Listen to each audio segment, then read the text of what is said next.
Alright, so let me turn it on, and then we'll get started. So it's pretty much going to be me interviewing you, at least for now. So, I'll chime in whenever I feel like I want to comment or throw in my ideas or something. But for the most part, I am interviewing you. So, okay, okay, it's started now. So, could you start by letting us know your name? I think we all know who you are. Yeah, my name is Winston, and I run a website called happierabroad.com. That's happier with IER. And it's a site mostly for men who want to go overseas for a better life, and that's in several areas, like a better life not just in dating, but also in social life, in mental health, in spiritual life, in freedom, in physical health, cost of living, basic everyday freedoms, etc., etc. And that's what I've been doing the last 8 or 9 years. Okay. Yeah, I'm very familiar with your website, of course. I'm a member on there. But some of my readers may not be familiar with it. Could you let us know how old you are, if you don't mind? And could you also let us know what kind of person you consider yourself to be? Like, well, what's your personality type? Oh, personality type? Okay, well, as far as my age, I don't really like to mention that, but I'll just say, like, Okay. like I just, turned 40 or something, and so, yeah, early 40s, I guess.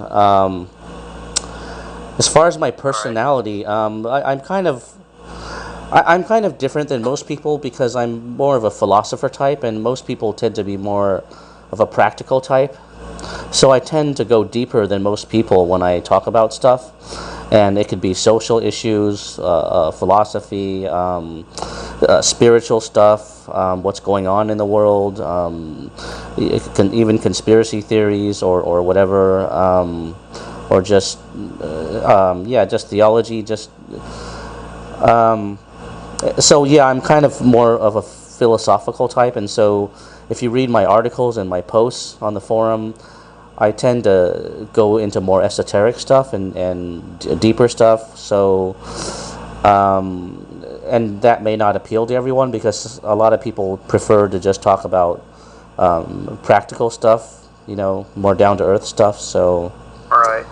And in a way that's good because I see a bigger picture, and I think that makes me more tolerant than other people because I mean my forum has more of a free speech, and people don't get banned like they do on other forums, including Roosh, easily because I'm much more tolerant and open-minded.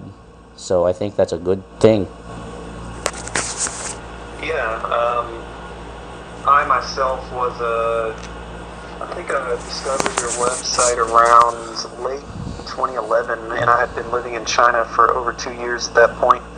I don't really know what drew me there. I can't really remember how I stumbled upon your website, but yeah, I had already been living abroad, and I remember the name kind of caught my attention. Like, there's a website where people actually band together about living abroad. I didn't know such a thing had existed.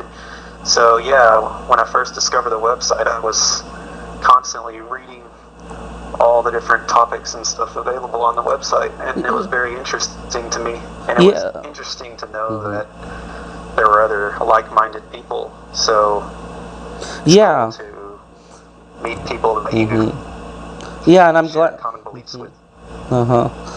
Yeah, and I'm glad to have you. I mean, you've had a lot of great posts, trip reports on my forum, and where you post a lot of details and photos, and it's very comprehensive. I'm pretty amazed at the detail of your trip reports. I mean, you talk a lot about, not just, the women or the people. You talk about everyday life, the food and the scenery and the flow and lots of little things that a lot of other people might forget about or not mention in their trip reports. So yeah, I love your trip reports, and I encourage everyone to read them.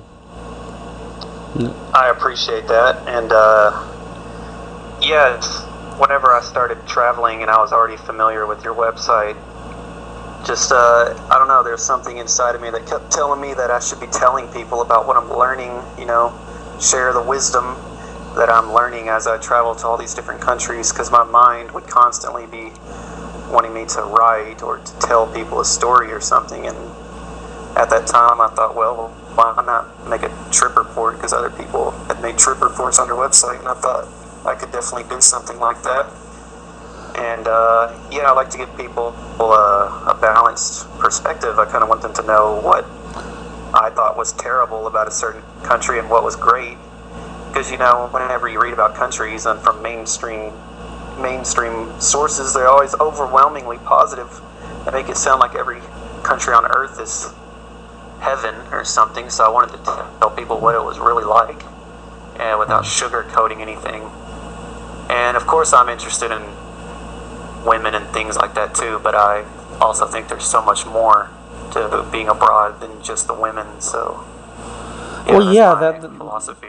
That's why on my website I try to make it more about a lot of things, like the cost of living, the food, the social atmosphere, the everyday freedoms, rather than just, it being about dating or women or picking up girls, which probably, a lot of the manosphere sites focus on, including Roosh. But I also wanted to say that what makes my site, there are other expat sites out there for people living overseas, of course, but what makes my site different and more unique is that I give a lot of deep reasons for going overseas, whereas most expat sites, they're just information resources for people already living overseas. They're just directories for people who, want to look for work or want to look for a place to hang out or look for apartments, whereas I give a lot of deep reasons to go overseas in like at least 6 categories, and other sites just don't do that. So I guess as a philosopher, that's another benefit to my site, because I go deep into psychological, social, and spiritual, as well as materialistic reasons to go overseas. And other sites just say, oh, you go overseas because you want to experience new cultures and you want to have fun or find a new job, so they keep to very politically correct reasons that are not deep at all, whereas I go much deeper and delve into a lot of truths that are not politically correct. And I could go hours on that, but yeah, that's one of the things that stands out about what I do, as opposed to I've of course read a lot of your stuff on the website, and one thing I do appreciate about a lot of your posts is you give us a lot of social observations, things about how you vibe with people and things like that. And of course not everyone always vibes well, so it's nice to hear the truth, like if you didn't vibe well in a certain country or things like that. Because when you read mainstream sources, they just say the locals are great, everyone's nice, everyone's so friendly, and I haven't found that to be true with every single place I've ever been. So yeah, I like reading your kind of social observations and things like that. I appreciate that kind of information. Yeah, and I try to keep it balanced too. I also don't like how politically correct everyone has become, because on almost every travel site, everyone says everyone is so friendly everywhere you go. But the thing is, that becomes an oxymoron, because if everyone is friendly, then the word unfriendliness loses its meaning, because something can only exist if it's contrasted by its opposite. So if everyone everywhere is friendly, then the word unfriendly has no meaning, and the word friendly has no meaning either, because it has no opposite to contrast it. So there's a consequence to being politically correct. It's kind of ironic. Yeah, and it's like, another thing is there's usually not enough details. It's like, okay, well, if they're friendly, like in what way are they friendly? Are they welcoming towards foreigners? Are they friendly in business transactions?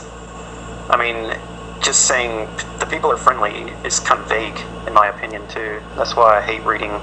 Yeah. I mean, Because it's like that doesn't help. That doesn't help me learn anything, you know. yeah, exactly. And the word friendly is like a blanket word that could mean anything. I mean, people could smile at me and say hi. In even in America, in the neighborhood, people could smile at me and wave. And some people might say that's being friendly, but to me, being friendly means like you want to connect with people, you want to socialize with people, you ask people where they're from, and at least make small talk. And so, I have a different definition of friendliness. And of course, everywhere you go, you're going to meet some people who are friendly and some who are not. And it just depends on the percentages, your environment, of course, who you are and how you look, and how curious people are about you. Yeah, everything you just mentioned is kind of a topic that Ladislav, I'm not sure if I'm pronouncing his name correctly, Ladislav. Yeah, Ladislav is fine. He always hits on those topics, and I always just think, this guy knows everything. Like, he has so much experience. He has such a, I don't know what the correct word is, such a good palette to observe from, because he has so many experience in so many different countries that he can see things very fast. And a lot of people, even on our forum, kind of like to disagree with him. And I'm not saying he's always 100% correct, but he tells you like a lot of red pill truths, like things that maybe you didn't want to hear, but you kind of need to hear it. And almost everything he writes to me is very, very good quality information that would be very hard to find anywhere else. So I appreciate posters like him. Yeah, and I put together a bunch of his posts into like a ebook. I sell it on my website and also as a package, and I also put them into a blog, which is somewhere on my site. But yeah, his insights are very deep, and he compares cultures like no one else I've seen. So yeah, I mean, his posts are like a treasure of culture comparisons.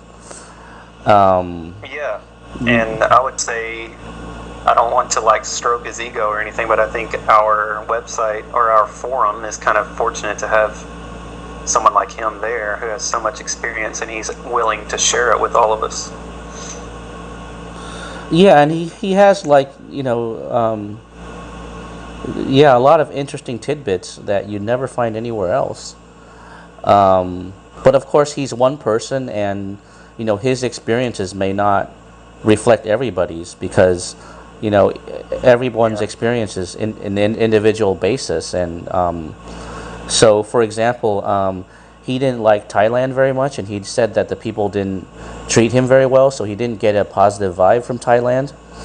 But most of my other friends say that they got a pretty decent positive vibe from people in Thailand, and they did not experience the negative feeling that he experienced in Thailand. So, there's stuff like that is very individual, and it depends on how well you vibe with a culture and how well your chemistry is. Because so, just like two people, have different chemistries, you can also have a chemistry between a person and a culture or a society too. So, I think that is, a factor that comes into play too. Yeah, of course. And I lived in Bangkok, Thailand for 3 years, and I left there in 2015, and now I'm here in Japan. So yeah, I could comment on forever about Thailand. I would say, after it was all said and done, my opinion of Thai people was kind of mixed, kind of in the middle. I wouldn't say I found they treated me extremely well or extremely negative. It's just kind of in the middle. And from my understanding, Ladislav also lived in Japan, and I think one thing he always said is how robotic and kind of emotionless, and soulless, Japanese people are, and how he didn't like it. And I've been here in Japan for 6 months now, and like it or not, everything he said so far is turning out to be true. At least the way I see it, everything he said is also the way I see things. So But before coming here, I would have never thought that. I would have thought Japan is going to be like the best country I have ever lived in, and so far it's by far my least favorite. But maybe that'll change someday. Who knows? Well, yeah, that's one of the things Point is, Ladislav. he was right.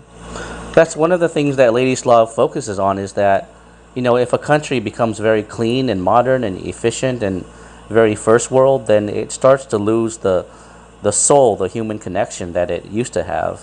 And so there's always this, there's frequently this trade-off where you have modern societies that have good service, but they're less soulful and they're less authentic than, let's say, poorer countries like the Philippines or Cuba or some countries of Latin America, where the people still have a very warm spirit, a warm soul, and a warm camaraderie that makes some people like me feel more alive and in connection with everything else.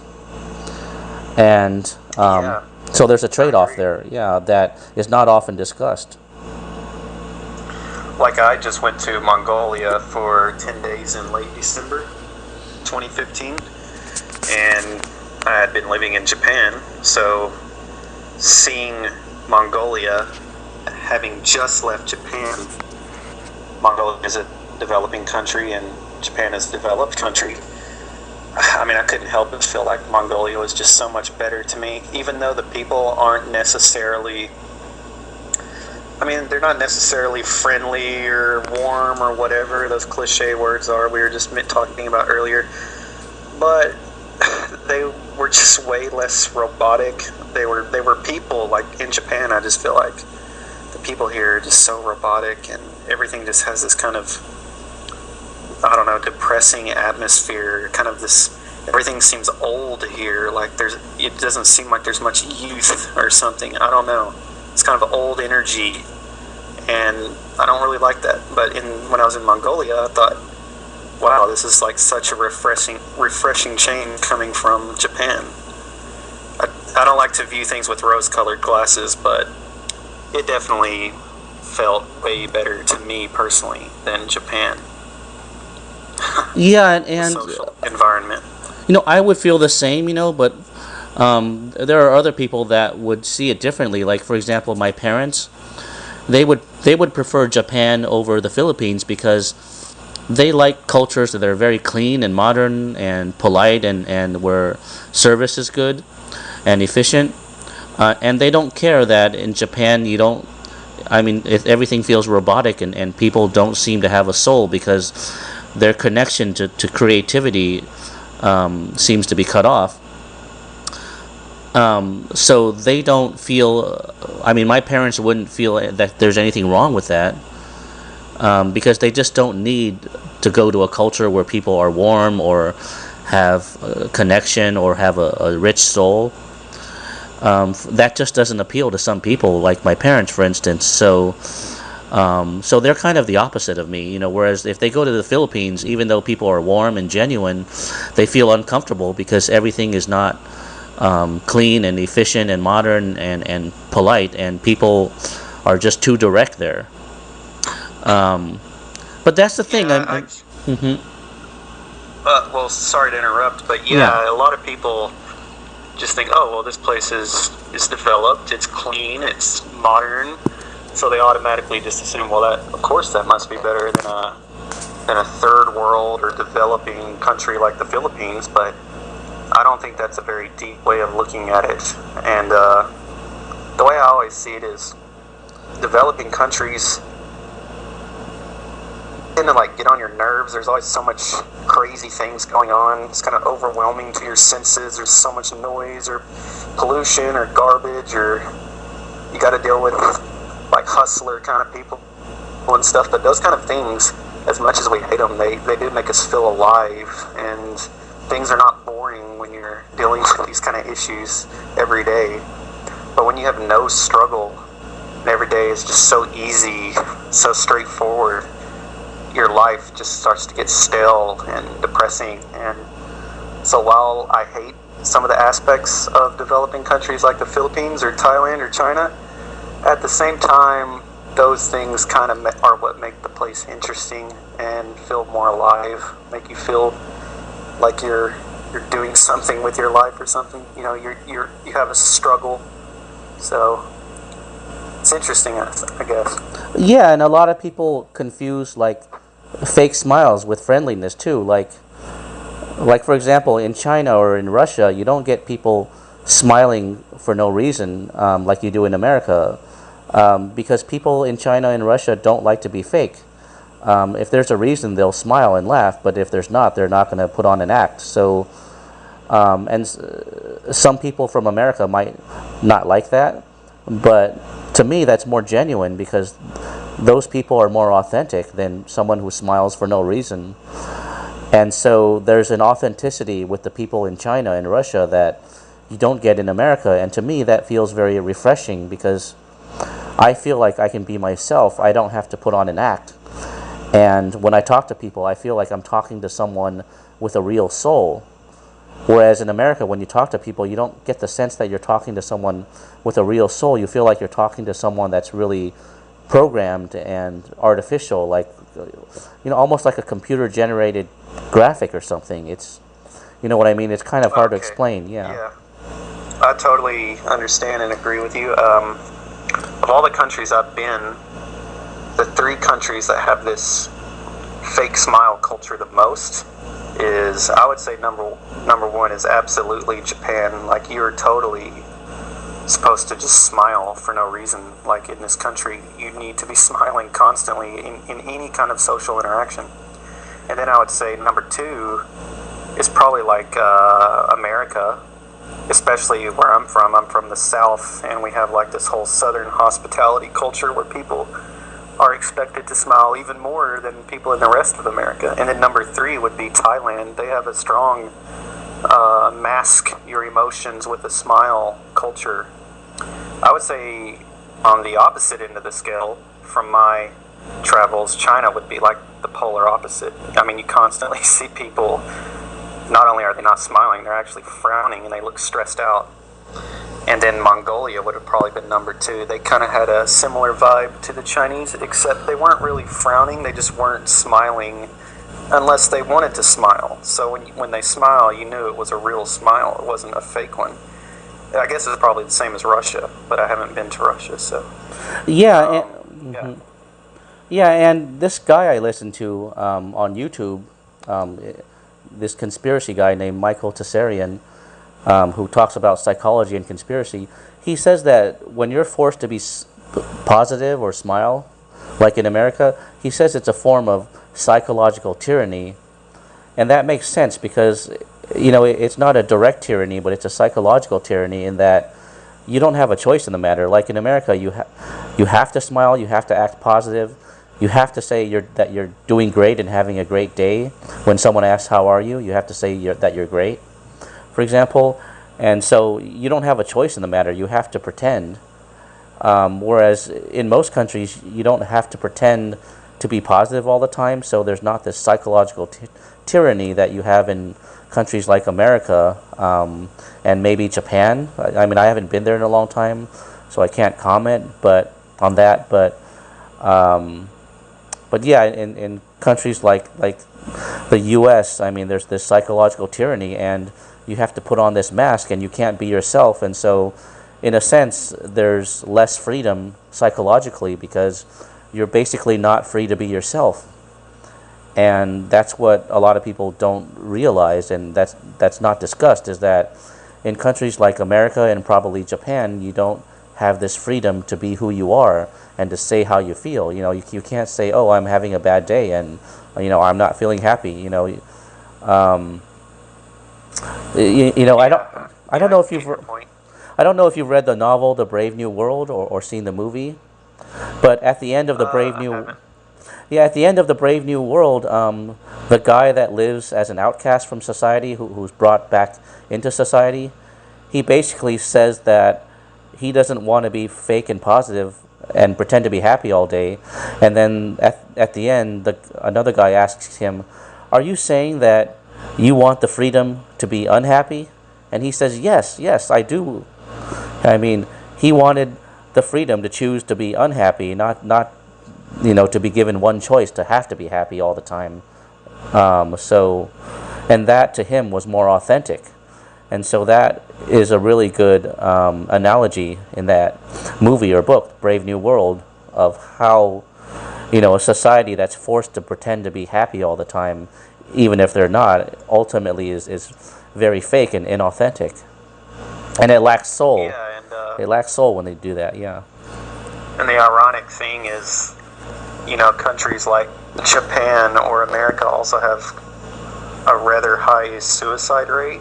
Yeah, and a very low Say birth Thailand rate, too. Thailand doesn't have a high suicide rate, but Yeah. America and especially Japan, of course. I'm sure that has some kind of relationship. Yeah, and also a very low birth rate, too. Yeah, definitely.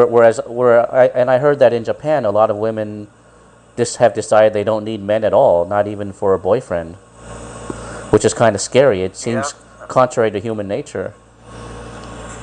Yeah, I think that's mostly an urban thing, because I live like in a kind of rural area, Ibaraki province, and mostly here it's just families. It's not really much.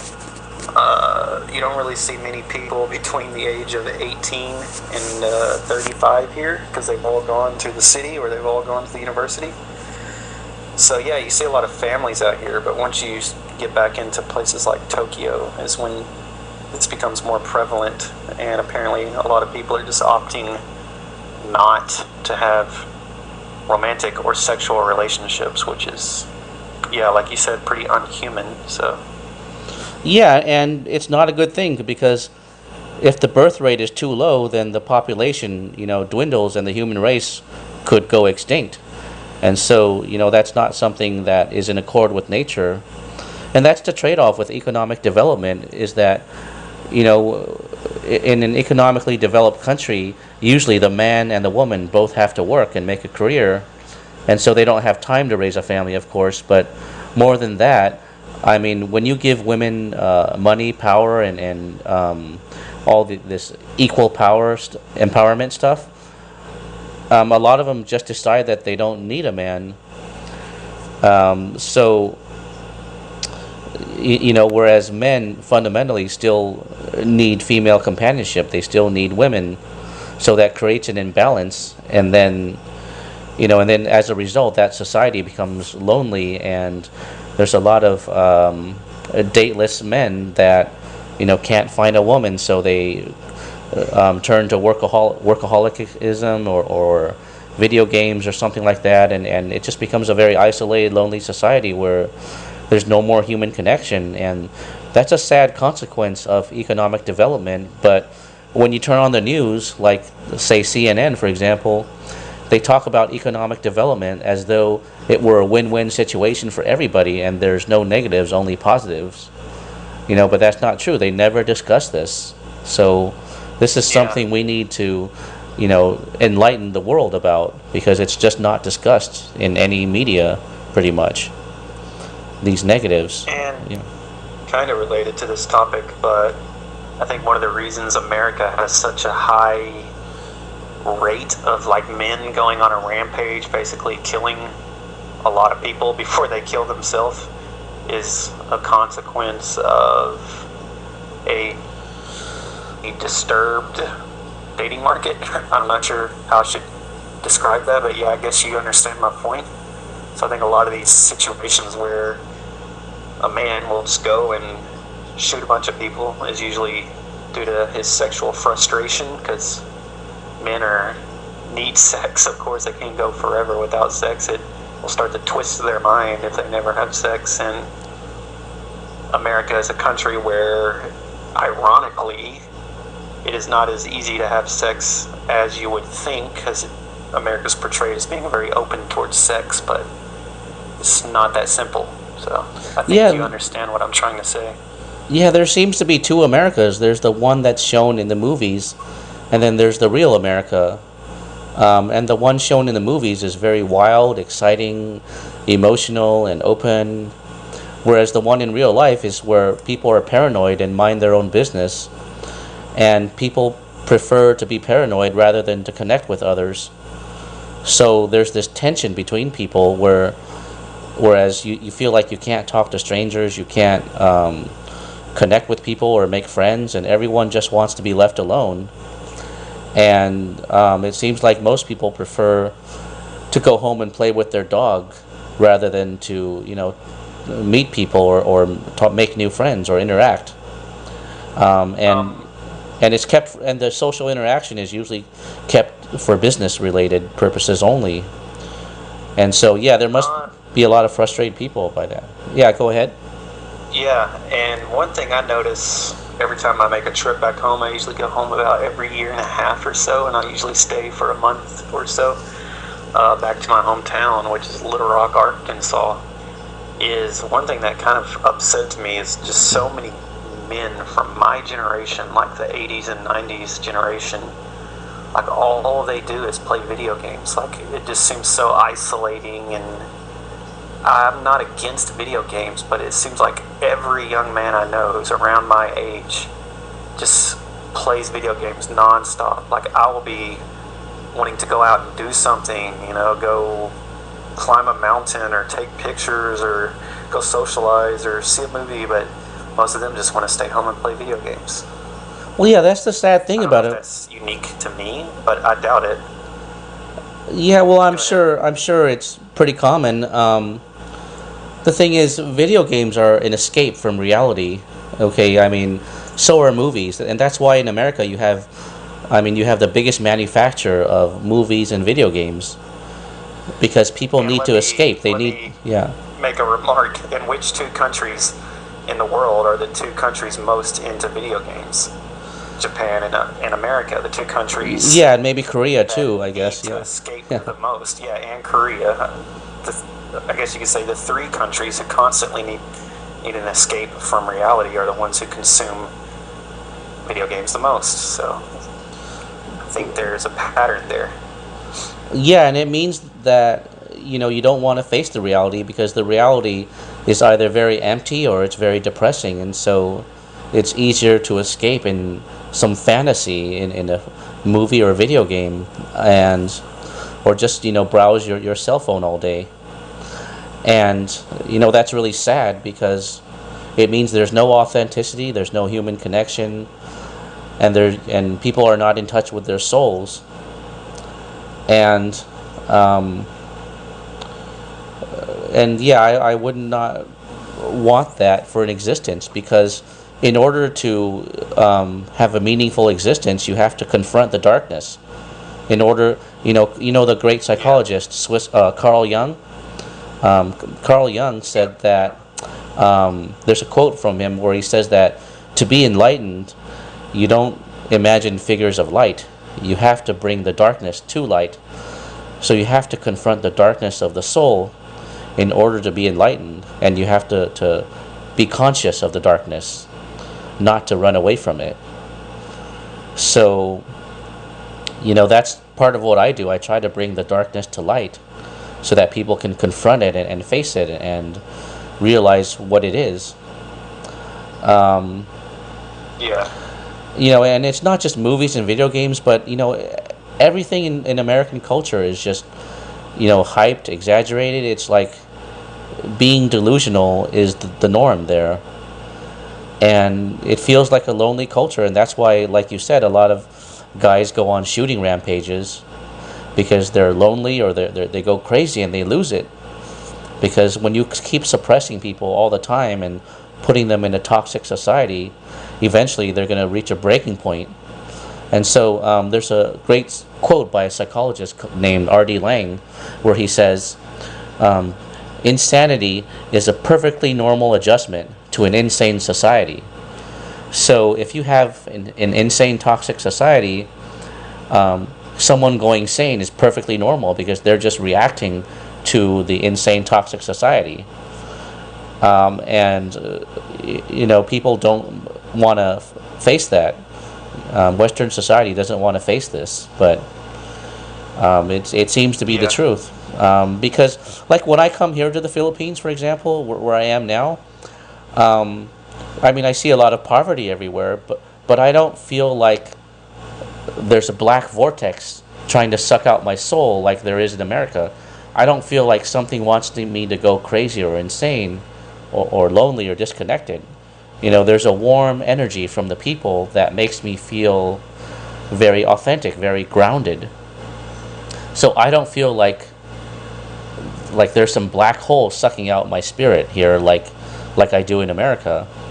And I don't feel lonely even if I'm walking alone, because I feel this nice warm energy from the culture, the environment, that makes me feel at peace, at one. So, I could be eating in a restaurant here by myself and I feel perfectly content and at peace, because the vibe just feels so smooth and just peaceful and relaxing, and it soothes my soul. And a lot of the expats in the Philippines feel the same way. So you don't, even have to, be with a girl here, and you would feel relaxed and at ease. And so that's a very big difference that people need to be aware of, and not enough people are aware of this. And if those people that went out on shooting rampages, like Elliot Rogers, for example, if he knew about all this stuff about going abroad and all these benefits, I mean, stuff like that could be prevented from happening. These shooting rampages could be prevented and lives could be saved. So, that's why it's important to get this message out, because, no one else will. I mean, very few people are talking about this. Yeah, I'm very familiar with this topic, of course, because this topic is thoroughly discussed on your forum, and for the most part, I agree with you. But for now, how about we move on to a topic a little more based on the abroad side rather than the American side. I understand you just left China about a month or so ago. How long did you stay in China overall? Well, I'd say about maybe 7 months. I went in 2015 in about March, and then stayed till May, and then I came back again at the end of July, and then stayed till early December. So yeah, maybe about 7 months, 6 or 7 months, I'd say. And so yeah, I spent a good part of the year of 2015 there. So you were in Shenzhen, the city Shenzhen in Guangdong province, right? Yeah, I went to Shenzhen, also to Guangzhou, and to some smaller cities like Dongguan and Zhuhai. But it was mostly in the southern province of Guangdong. And then during the summer, I did go up north to Xi'an, where the famous Terracotta Warriors are too. Yeah, and Chengdu, in Sichuan province. And then I was there last year as well. Yeah, and then also to the Guangxi area, which is like a what's it called? A prefecture of Guangxi, like an ethnic minority region. Yeah, it's a Tibetan region that probably used to be part of Tibet, but is part of Sichuan province now. And there's a lot of Tibetan people and culture there. Yeah, that's a different thing. Yeah, so I liked it there a lot too. It was very authentic, and it's not as poor as people think. I mean, in the cities there, I mean, most of the place is pretty modern and convenient, and most of the streets are fairly clean. Of course, it's not as clean as Japan, of course, but it's still not bad. It still is very modern and efficient, and so it's not as poor as I thought, and people were very authentic there, very real. Yeah. When I first went to China in 2009, the first city I ever went to was Dalian, which is in Liaoning, up in the northeast. And that was when I didn't have too much travel experience. At that time, I was only 23 years old. I'd only been to like Ireland, Dominican Republic, and Aruba. So it was my first time to go to Asia. But I just remember when I got there, I thought, this is totally like not what I expected China to look like. It didn't really look anything like I had imagined it. It was way more industrial looking, and to be honest, not that cultural looking. Like when we envision China as Americans, we usually probably envision some kind of weird cliche that's totally out of date. But once I got there, it was nothing like that. And I don't necessarily mean that as a bad thing. It was good in some ways, but it was also bad in some ways. But I was mostly impressed with like the public transportation. There's a lot of like skyscrapers and stuff, though some of them are ugly. I was still kind of impressed with them. And like the boulevards are very wide. The sidewalks are they keep the sidewalks open. Yeah, it impressed me in many ways because I thought, really? I thought China was like some dirt poor place, you know? And then when I got there, that wasn't the case. Yeah, and I mean, we based our image of China mostly from the movies, if you haven't been there. And the movies usually show China as, you know, showing all this architecture and villages and traditional Chinese architecture. And there's still some of that there, of course, but a lot of it is very modern and industrial now, like you said. But the thing is, I mean, the people, you know, there's a lot of people that are uneducated and some that are educated, but the people are very polite, much more than I thought. And I did not feel any type of like dictatorship or lack of freedom like most people imagine it to be. China is a country where you really have pretty much zero political freedom to like voice opinions and things like that. But you have a lot of like personal freedoms. There's not many social rules regarding your body language and things like that, which is like the polar opposite of Japan. There's a rule for everything. So on one hand, you lose a lot of freedom, but towards like politics and things like that. But it's not my country. I don't really care about having political freedom in a foreign country that much. But it's nice that suddenly you have so much personal freedom. Yeah, and social freedom too. Yeah, yeah, and that's the important thing is that in China you might not have a lot of political freedom, you know, but I don't go to a foreign country to criticize its government or its leader. You know, that's not why, you know, people go to a foreign country, and I think the social freedom and the personal freedom is more important because, you know, that has to do with your everyday life, you know, and the personal freedom has to do with, you know, your being who you are. For example, I mean, when I was in China, I basically could do whatever I wanted. I didn't feel any lack of freedom. And, you know, like I could meet people, I could talk to girls, I could flirt with girls, I could socialize, and it was easier to talk to strangers because people are very down to earth there.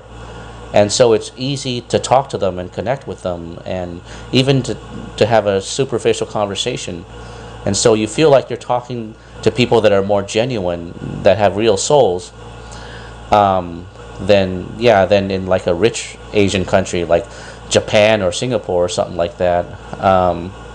And so yeah, that's much more important, the social freedom. And you don't have to be politically correct when you talk as much. Like, you know, like I can talk about gender differences or racial differences and not feel like I'm violating some rule like you would in the US. And also the cops and the security guards in China were very polite. You know, I don't know if I told you this, but in Guangzhou, while I was waiting for Z-Boy to show up, I saw two cops standing over a guy that passed out on the sidewalk, probably because he was drunk or something. And they spent like 1 hour at least trying to nudge him awake. So they were very polite in trying to wake up the guy that passed out. And, you know, they did not push him or shove him. They just nudged him for an hour because the police were so polite. And that's not something you'd ever see in America. In America, the police are much more aggressive. They act like they're itching for a fight. And they're much more confrontational. And they have this, you know, tough guy attitude in the U.S. So the police in the U.S. would nowhere be as that polite. And so why is there this perception that America is free and China is not, when, you know, China is much more polite about stuff like that? Yeah, regarding police, every country is like very different. I would say my absolute least favorite police are probably American police, mostly because it constantly seems like they're trying to catch you doing something wrong. Like they're just always on your case about everything. They're kind of micro policing you or something, and kind of makes you nervous. And then I would say, from my personal experiences, I didn't like Thai police because they constantly have foreigners in their crosshairs. They're always doing corrupt things and trying to plant foreigners into bad situations in order to force them to pay up a certain amount of money. And then, like in Japan, they're definitely not corrupt or anything like that, and they're definitely not as bad as the American police, but I constantly see police where I live, like, trying to catch people speeding and catch people who didn't register their bike or just some pointless crap. I mean, there's a very noticeable police presence, and I try to avoid them.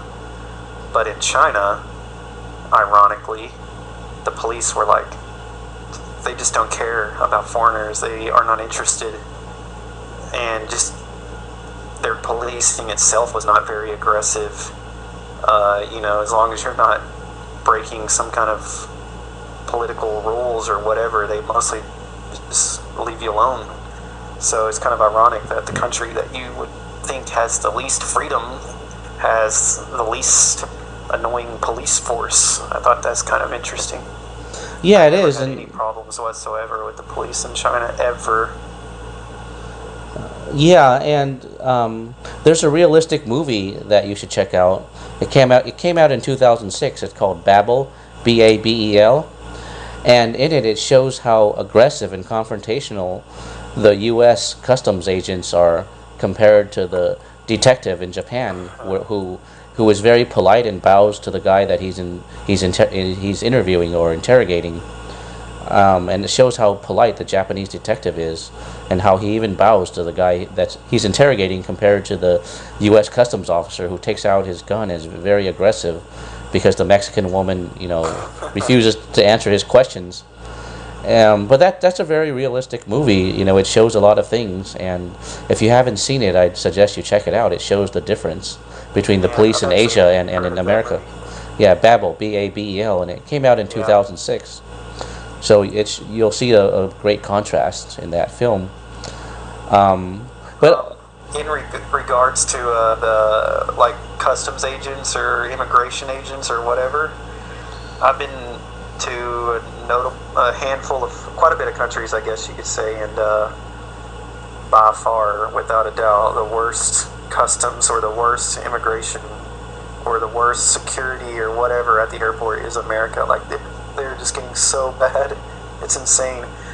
China's getting pretty bad too, compared to when I first went there in 2009. The security's starting to get pretty ridiculous, getting slowed down and starting to question what's in your luggage and crap. But even then, it still doesn't even come close to being as bad as American customs. Yeah, well, officers. It depends on where you enter China from too. I noticed when I was just transferring in the Shanghai airport that they asked me a lot of strange questions that were very unnecessary. They even asked my Chinese name, and all I was doing was transferring in Shanghai, the airport. And they had me fill out a bunch of documents that, I didn't know what they were. But when I was in Hong Kong and entering Shenzhen through the China border, I mean, they didn't ask me anything. It just happened very fast, like a breeze. And so it depends on where you enter China too. Like if you entered from Shenzhen, it would be a breeze. If you entered from Shanghai, it seems like they're more bureaucratic and they ask more questions. So it seems like China is very diverse depending on where you are. It has 56 cultures or something too, subcultures. Yeah. Yeah, that's true.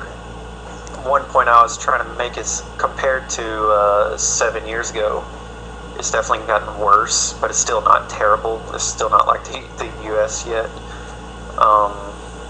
But yeah, like every time I go back to the U.S., they're always asking like why questions. Like in other countries they're usually just saying how long, what are you here to see things, but in America they're like, why did you go to Thailand? Why did you go to Philippines? Why did you spend that many days in that country? They're always asking Oh, I haven't been asked that. intrusive questions. If they asked that, you could just say that you were happier there and you had a better, social life or dating life. I mean, there's nothing illegal about saying that. That's what I would say. I mean, they've never asked me stuff like that at the U.S. Customs, but that's what I would say if they asked me that. And there's nothing illegal to say that you're happier abroad. It's not like Yeah. So- I haven't ever been like interrogated, but just usually when I'm going through immigration, it's usually like in Chicago or Dallas or something. They always just kind of pause and kind of look at me suspiciously, like, why have you been out of the country so long, and kind of ask me one or two intrusive questions. But luckily it's never gone further than that, thank God. Yeah, it depends on where you enter too. Like, if you were to enter the U.S. in Seattle, the customs agents tend to be much more polite there because in Seattle people are very distant and non-confrontational. That's part of the culture there. They're very reserved, so people don't get confrontational unless they have to. So if you were to fly in there like I did before, I mean, the customs agents don't usually ask very much. Because I mean, it's just Seattle culture to be very distant and polite. Whereas if you flew into Chicago or Detroit or something, yeah, that'd be a totally different story, I'm sure. But Yeah, and well, I was about to change the conversation again. What did you think of just Chinese food overall? Like, it seems like it's a very polarized thing. People either talk about, oh, it's the best food in the world, or they just talk about it like it's complete garbage. What is your standpoint living there for well, half a year? How did you feel about Chinese food? well, I'm a vegetarian, so what I eat is limited and to the vegetables and tofu. But what I tasted was mostly good. It wasn't as bad as some people said it was, or as bad as I expected, but I would say most of the food was healthy and tasty. Maybe it was a bit oily at times, but yeah, I was pretty happy with the food, and there's a lot of variety in Chinese food, as you know. It's like there's something for everyone. Even if you're a vegetarian, they can always fry vegetables and tofu and eggplants and give you peanuts, and I mean, there's just so much variety in Chinese food. And there's stuff that's really cheap and there's stuff that's expensive. So if you're on a budget, there's always food you can get for $1 or $2 too. So yeah, there's a budget for everybody there, and there's food everywhere. I mean, if you don't like one place, you can try another place and just stick with the places that you know. And the street food is pretty good too, and very cheap. And I'm pretty surprised. The portions are pretty large. Some restaurants gave me larger portions than they would in the U.S. So they seem to be pretty generous about that, about food portions. Yeah, my stance on Chinese food is very much in the middle. Like, some of the dishes I think are amazing. Some of my favorite foods in the world would be like mapo tofu, which is Yeah, that's like one of a my spicy favorites too. tofu Yeah. dish with ground pork, but you don't have to get the pork in it if you don't want. And several Sichuan dishes I love. I love spicy kind of food, and I really love food from Xinjiang in the far west. It's like the Islamic area of China. Pretty much everything from that province is gold. But on the other hand, I just don't like the way Chinese cook the food. It's not really the food itself that's bad. It's just, I can't stand how so often they just drown everything in cooking oil or throw so much salt or sugar onto the dish. And I don't really like how they leave so much little bones and stuff in the food. Yeah. But usually, the taste is usually pretty good, but I just don't like their cooking habits. Yeah. It could range from kind of crude and barbaric to very clean and civilized. So you get a lot of variety in China.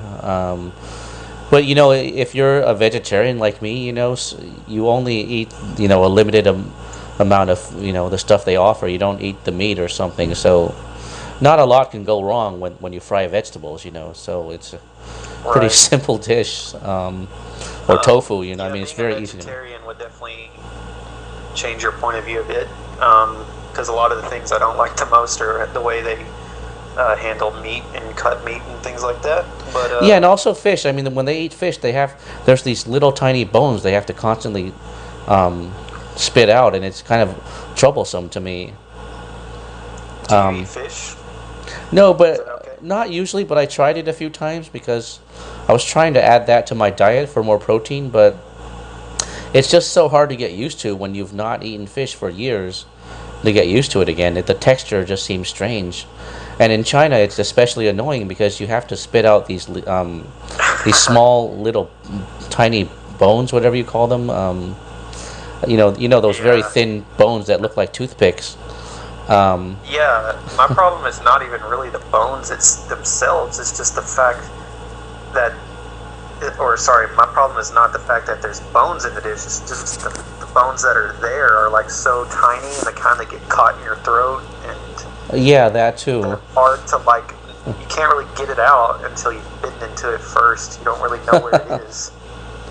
Whereas like a chicken bone or something, you can just eat around the bone. That's not a big deal. But I love a lot of the fish they serve. Actually, some of my favorite Chinese dishes are the fish dishes, especially The roasted fish is good. Yeah. Sichuanese ones. Yeah, like the one that they put in a pot with a lot of dried chili peppers and peppercorns, and they kind of boil the fish. That's one of my favorite dishes. But of course, it's littered with bones and stuff, so it kind of takes away from the eating experience. I don't know why they don't like debone things, because my father is a fisherman, and I constantly have seen him like debone fish or prepare fish to be cooked and stuff, and apparently they don't do these habits in China, and I don't really get why. It just seems like laziness to me, but apparently that's the way they like it. So Yeah, I guess if you grew up eating that you'd be more used to it. But I don't know. I mean, I tried doing that in childhood too. Some things I just don't get used to. Um, but yeah, I mean, Chinese food has a lot of variety, so there's something for everyone, and it has a balanced meal. Like you have enough proteins and vegetables, and so it's and there's people like Z-Boy, as well as myself, who experience that when you eat in China, you lose weight because the food is more healthy and doesn't have the GMOs that it does in America. So you do lose some weight in China. So that's a really good benefit of being there too. yeah, um, yeah, that's true, and I guess that would kind of be the case with most non-countries that are not America, not just China. But one thing is, yeah, you mentioned earlier, is Chinese portions are very generous. Sometimes they're too generous. Like I'll order some kind of noodle dish, and it'd be like 10 yuan or something, and it's just like enormously big. I cannot believe how big the dish is. And I mean, of course, that's better than getting these tiny portions that you get in Japan and Thailand, where you gotta order like a million dishes because everything is so small. So I do like that. And Mongolia and America are the same. They give you very big portion sizes, especially Mongolia. They're very generous with beef because beef is so common and cheap there. You can get so much beef with most dishes. And another thing I wanted to say is Chinese food can vary strongly depending on which region you're in. Dalian, in my opinion, has really good food because people in Dalian consume all of Chinese cuisine. They kind of eat a little bit of everything. And when they cook it, it's usually authentic because people from Sichuan will come and live in Dalian and open a Sichuan restaurant. So it's authentic. So the way they cook everything is authentic. However, if you go to certain areas in China, and I think it's more true the more central you get in China, the more landlocked locations, the food can be pretty bad. Like I was in Changsha last year, and the food there was just terrible. Like I'm very open-minded towards food too. I'm not a picky eater at all, but I was just struggling to find anything to eat there. And the same with Kunming in Yunnan province. Like I was there a week, and every day I was just struggling to find anything that I could eat because the food was so crappy. But then when I was in like Chengdu, the capital of Sichuan province, of course I found tons of food that I like. Chongqing was okay. The hot pot is pretty good, but you kind of get tired of eating hot pot, and that seems like that's the thing they love to eat the most is hot pot. Yeah, and a lot of it's too spicy too. Like the Sichuan it doesn't food. bother me, but I can see it would bother certain people. Yeah. So anyway, yeah, my point is, where you go in China can have a big impact on how good the food is. Like Shong Mao, Shong Mao is a prominent poster on your forum. I believe he was living in Guangzhou, though I haven't been to Guangzhou. I just remember one thing he was really unsatisfied with was the food there. He was constantly talking about how the food was just pitiful and really nothing good to say about it. So I don't know, maybe Guangzhou is one of the crappier regions to get food. But I haven't been there, so I can't say for sure. Yeah, and not to change the subject, but there's a lot of everyday freedoms that you get in China that you don't get like in America. Like, for example, you could walk on the street and drink beer, or you could set up a stand in most public streets and sell stuff, because whereas in the U.S. you would have to get a license because everything is owned and controlled in the U.S. So you can't just set up a stand and sell stuff on the public street. Not on most public streets. And also, like, for example, little stuff, like really trivial stuff, like going into a movie theater and bringing outside food.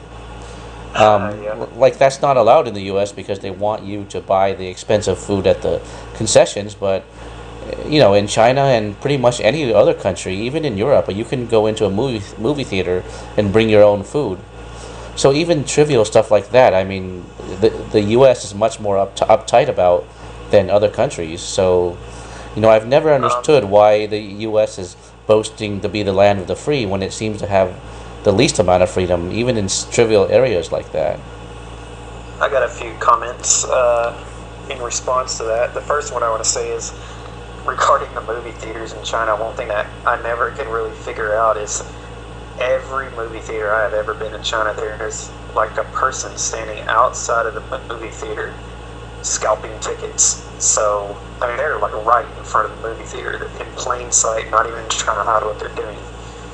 And you can buy the ticket from them for usually 50% or less than what it would be if you just went through the ticket gate. So I always just think, really? Like, people can get away with that? They don't stop people from doing this? So I've never been able to wrap my head around that. Of course, it's good to me as a customer, but it can't possibly be good for the movie theater. Yeah, I asked about that too, and the girls I went there with to the theater, they told me that was normal and it was perfectly legal, and that the guy scalping the tickets actually works for the theater. And what I think is happening is that the guy that's scalping, he works for the theater, but he can sell more tickets because people think, oh, they're getting 50% off, so they're getting a bargain. Whereas if you approach the counter, you'll get a more expensive price. But of course, the cheapest way to see a movie in China is to buy the ticket online through some app or some cell phone app. But yeah, that's one of the downsides of China, is that the movie ticket prices are pretty high, and sometimes they seem to be even more than in the U.S. Like a ticket might be 100 RMB, which is like $16 U.S., which is kind of high for a movie ticket. So I don't know why movie tickets are expensive in China. That's one of the downsides.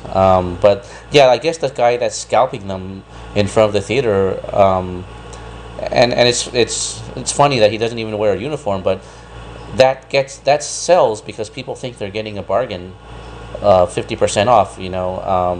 So 100 RMB might turn into 50 RMB when he's selling those tickets, and so it's kind of a way for them to appease the bargain hunters, because a lot of Chinese are frugal and they like bargains, so that kind of markets to those people that don't want to pay full price. Yeah. So I'd imagine that's the logic behind it. And there's always a person standing outside of pretty much every bank who will like exchange your money at a black market rate. I don't know if I would always trust these people, but they're basically undercutting the bank, and they're literally standing like on the steps to the entrance of the bank most of the time. So yeah, it's kind of interesting, but the bigger point is that people have these personal freedoms and stuff to do stuff that no way in hell you could do it in America. And another thing I was going to say earlier is Japan is like the polar opposite of China in this regard. I mean, there's just so many micro rules that you can never even dream of them until you get here and experience it for yourself. Like, there's so little personal freedom in Japan. There's so many rules you're supposed to be following at any time. Now, if you're a tourist, you're probably not even going to catch on to these rules, and you can just overlook them and you'll just be given a pass because you're leaving the country. But if you live in Japan and you keep showing up at the same places, people know you live there, they've seen you a million times, they're going to pretty much expect you to start following these rules. And Japanese are surprisingly confrontational, at least from my experience. Like, they will actually confront you and correct you to show you what you've done wrong. Whereas in Thailand, they have a lot of kind of weird rules too, not as extreme as Japan, but there is a lot of social rules in Thailand. But the big difference between Thailand and Japan is in Thailand, people are very non-confrontational. You can break a rule 1,000 times and don't be surprised if no one ever says one word to you, and you never even knew you were breaking the rule in the first. So yeah, it's interesting that China and Japan, these two neighboring countries, can just be so polarized and so different, even though they're right next to each other. I think that's interesting. And yeah, of course, America too. Yeah, there's a lot of rules. You follow a lot of laws and things that you don't even know exist, but they're there. So yeah, and I think that whether you fit into a country or not depends on how much you agree with those rules. Like, for example, my parents would probably agree with most of those rules in Japan because they like having little rules. They I don't know. Some people just thrive on. yeah. Some people thrive on that. They like having lots of little rules. It makes them feel safe, and especially if they agree with the rules too. So in that sense, those people fit in better in those countries than people who don't like the rules. Like, I don't like having a lot of little rules, so it doesn't fit my personality. So I would feel uncomfortable in like Japan or America where there's too many little rules. Whereas yeah, in China there's probably more social freedoms where you can do whatever you want, and more lax. But it depends on what you want to do. Like, if you want to socialize and talk to strangers, there's freedom to do that. It depends on what you want to do too, of course. The kind of freedom you want. Yeah. Me personally, like, I guess I'm kind of an organized person, so I kind of appreciate organization, because countries like the Philippines or Thailand or other developing countries, even China, they're just so unorganized in everything they do, and it kind of frustrates me. But at the same time, I don't like micro rules like in Japan or America or whatever. I don't like, maybe these rules are supposed to create order or whatever, but in that situation, it doesn't vibe well with my personality. Even though I'm an organized person, I don't like that kind of order or organization where, people are sheep and just following the crowd, or, that kind of stuff. Yeah, like, Yeah, like if you don't agree with a rule, you'll kind of see it as unnecessary. So it depends on whether you Exactly. agree with it or not. And and also some countries are better, like if you're just a tourist, than if you try to live there and set up a business. Like for example, I've been told in the Philippines by expats that if you're just here as a tourist and you're enjoying the social life or the dating life, it can be great and trouble free. But as soon as you try to start a business and deal with the laws and the bureaucracy and the corruption, then it can be a nightmare if you're trying to set up a business and dealing with local corruption and laws and stuff. So it Yeah. depends. Yeah. So it depends on whether you're here as a tourist or you're trying to set up shop. So ultimately, it's better to have a simple job or to have your own business like online or something, or because starting a I would business could get very complicated. I think for me personally, I want something that strikes a balance and is kind of in between. The problem with China, I mean, it's a good and bad thing, but the fact that you have so much personal freedom, also other people have that personal freedom too. So that's why you encounter absurdly bad behavior and bad manners in places like China because there's nothing to, no checks and balances or whatever to keep people to have a little better behavior. You kind of get tired of dealing with people in China because unless you get to know them on a personal level, just the people you run into on the street or on the bus or in the restaurant or in the shopping mall, they're just so freaking annoying and so badly behaved. But once you get to know people on a personal level, things start to change. But then on the other hand, you don't want a country like Japan where you feel like you're walking on eggshells every second. You feel like you just constantly have this feeling in your mind like, oh, am I breaking a rule here? It's not a good feeling to constantly be nervous and then constantly be corrected by people because you've broken some rule and they just had to correct you. They couldn't just let it pass or whatever. So I like countries that are somewhere in the middle, maybe like Malaysia. I'm not going to say Thailand because I think they still have kind of a lot of social expectations. I've traveled to the Philippines, but I haven't spent enough time there. Maybe something like the Philippines or Malaysia is probably somewhere in the middle for me. That's what I would like personally, but other people have different personalities and other people want different things. Like your parents apparently like rules and things like that, but people like me and you generally don't like that. So you just got to travel for yourself and see which country vibes with you the best. Yeah, and like you said, I think most countries are one extreme or another. It's it's not. I mean, it's harder to find a country that's more balanced. Like is not has more social freedom, but not so many rules. There has to be some balance in the center between both. Like Yeah. you don't want zero rules too. You don't where anything goes. Like in Mexico, there's this feeling like anything goes. For example, Yeah. at least in some parts, at least in the border town, there's this. Maybe like a lawless feeling or something, Yeah, where kind of you like. think someone can just kill you and they'll just get away with it. I don't know Yeah, if that's what like you're when I talking went to about. Tijuana, Mexico, I had that feeling, this lawless feeling, like anyone could do anything and get away with it. Could even shoot you on the street or something and get away with it. Um, so yeah, Yeah. you need some type of balance, and most countries are extreme in one way or another. I wouldn't say the Philippines is very balanced. I mean, the wages here are extremely low, and there's too much poverty. Um, and I think what we're talking about now is accountability. Like countries like Mexico or even Philippines or like Cambodia, that can be very lawless because there's a lack of accountability. Like people can just get away with stuff. You know, there's multiple reasons behind this, but yeah, now I think we're slightly talking about a different topic than before: personal freedom versus lack of accountability. I guess maybe.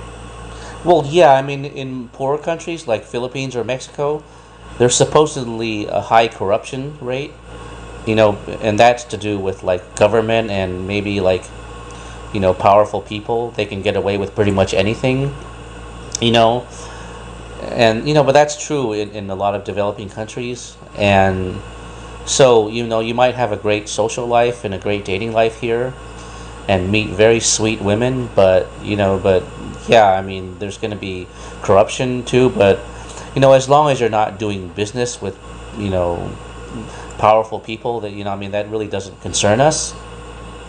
Um, so it's I think it's best to Right. simplify your life as much as possible, have the least amount of trouble, because ultimately having a peaceful life is the best scenario where most of your needs are met, of course. Yeah, I understand. And now I'm going to slightly change the topic again.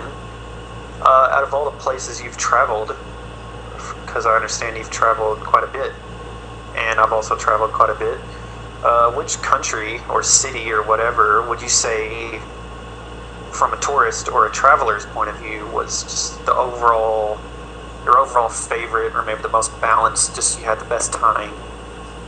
Or, what country do you like the best in regards to traveling, not necessarily living there? What was your favorite? Well, that's hard to say. Yeah, I would say, it's hard to say. yeah, I would say, um, besides Asia, I mean, I haven't been to that many countries in Asia, but besides Asia, when I was in Russia and Europe, I would say the most optimum place would be Eastern Europe, like in Latvia, Lithuania, or maybe Romania too, and possibly even Poland too, because in Eastern Europe, you have the openness of Russia, and the camaraderie and sweet feminine women, just like in Russia, but you have more of the modern conveniences of and the good infrastructure of Europe. So it's kind of a middle ground between the expensive, overdeveloped Western Europe versus the chaotic Russia of the East. So Yeah, Eastern Europe seems to be a very good middle ground between that. So and it's not as expensive as say Western Europe. So you can have the good social openness and the sweet feminine women of Russia in Eastern Europe, along with the lower cost of living, and you have a lot of modern conveniences of Russia of Europe. So it seems to be a good middle ground between East and West, the Eastern European region. Um, and it's but probably got like a lot of good architecture and things oh like that, yeah, I would yeah, imagine. that's what I love too. I love the European architecture. It fills my soul, and it just has so much culture. Especially when you grew up in the American suburbs where everything is just cookie cutter, flat image design with strip malls and WalMarts, and there's just no Yeah, soul in that, and it makes you feel empty and depressed, especially if you're sensitive like I am. And so the maybe the architecture really matters to me personally. So that made me feel happy and excited to see the nice European architecture, which you can see that all over Europe and also in Russia too. But Eastern Europe has that, so it's a good middle ground. And I would say in Asia, I like China and I like the Philippines. They're both very down to earth, but I think the Philippines is more fun because more people are don't have jobs here, and so they are able to have more fun, and so there's more of a warm culture, and yeah. especially yeah. Hmm. The way I describe it is China is a place you go, at least for me, is a place you go for adventure. It's not necessarily a fun place. It's not very tourist friendly, and it's a extreme challenge, especially if you don't have much travel experience. But what it does give you back in return is a great sense of adventure, because China is just so wild and huge, and the landscape is quite diverse just because it's so huge, and it just makes you feel like you're growing mentally being in a place like China, just because it's such a difficult place to travel in. Whereas Yeah. countries Mhm. like Philippines or Thailand or Cambodia are probably not quite as adventurous, but they're more fun. They're extremely fun. You can have a great time as a young male in these countries, or even an older male. So yeah, they kind of serve two different purposes, in my opinion. Yeah, I would say China is a good balance because I mean it has modern conveniences and modern infrastructure, but it also has people that are genuine and down to earth, not as soulless as say like in Japan, for example, that's too developed. So it has some in between middle ground in China. So it's a good optimum. But the only downside of Chinese culture that I don't like is this belief that this workaholic culture belief that people should spend a long amount of time, many hours in work. Like there's this live to work Yeah, mentality similar to they're America, which almost as bad as American. They might be worse than Americans in this regard. yeah, some people don't even have a day off. Some people work 7 days a week, and there's this belief that work is a virtue, and the longer you work, even if it's extreme, is a good thing because work fills your soul. And I don't agree with that, but maybe it's just part of the Chinese mentality or their blood or their soul. I mean, some people do like that. They feel fulfilled when they're working long Yeah. hours. This is one of the reasons China isn't as fun as a place as, say, like Thailand or Philippines or Cambodia, is because people are constantly working. I remember when I lived in Dalian, like when the weekend rolled around in my office, all of my coworkers, we're all like the same age. We were all like in our mid 20s. And I would just invite people, like, hey, how about we go bowling? Or how about we all go eat at a restaurant? How about we go to the KTV or something like that? And it was just like impossible to get people to do anything. All they could ever think about is going to work and then going home and then going to work and then going home. It was like, do people ever have fun? Like, do you ever enjoy your life? And I would say that's pretty similar to Japan and America, of course, too. So that was one of the downsides to living in China. It's just the people can be genuine and down to earth, but they're not very fun, in my opinion. The average person is not fun spirited or something. Yeah, and I think similar to America, having too much fun is considered like a guilty pleasure. Um, but not nothing. I don't think anything in extreme is good. Even fun in extreme is may not be that great. I mean, everything needs to have a balance. You need a balance of work and play, of social life, of love, of you need a balance in life. That's really the key to having a harmonious life. And what's ironic is all the greatest Chinese philosophers like Buddha, Confucius, Lao Tzu, they all said that extremes were never good and that everything needed to have balance and moderation. And extremes were never good. Yet the thing is, the modern workaholic culture in China doesn't follow that their own philosophy. And so one of the things I ask people in China, I ask everywhere is, why don't you Chinese people follow your own philosophy, which is that everything must be in moderation and that extremes are never good. Yet your workaholic lifestyle and beliefs and materialistic beliefs don't fit that. And nobody really has an answer. It's an oxymoron. And the only logical thing you can conclude is that money is more important than philosophy. So of course, because the needs of the economy are more important than the needs of truth or philosophy, of course. So as a philosopher, that annoys me that people don't follow their basic even philosophy because Um, because economics and money are more important than philosophy, of course. yeah, So on it's funny. another related topic is part of the reason people work so much is because they pretty much worship money. Like China and modern China, I don't think China's always been this way, but I think they pretty much, money is their religion these days, and it's kind of sad. And I hope it someday gets away from that. But Yeah, not just money, but making money. The process of making money yeah, is like a joy. It's pretty their much the religion. It's a religion. god.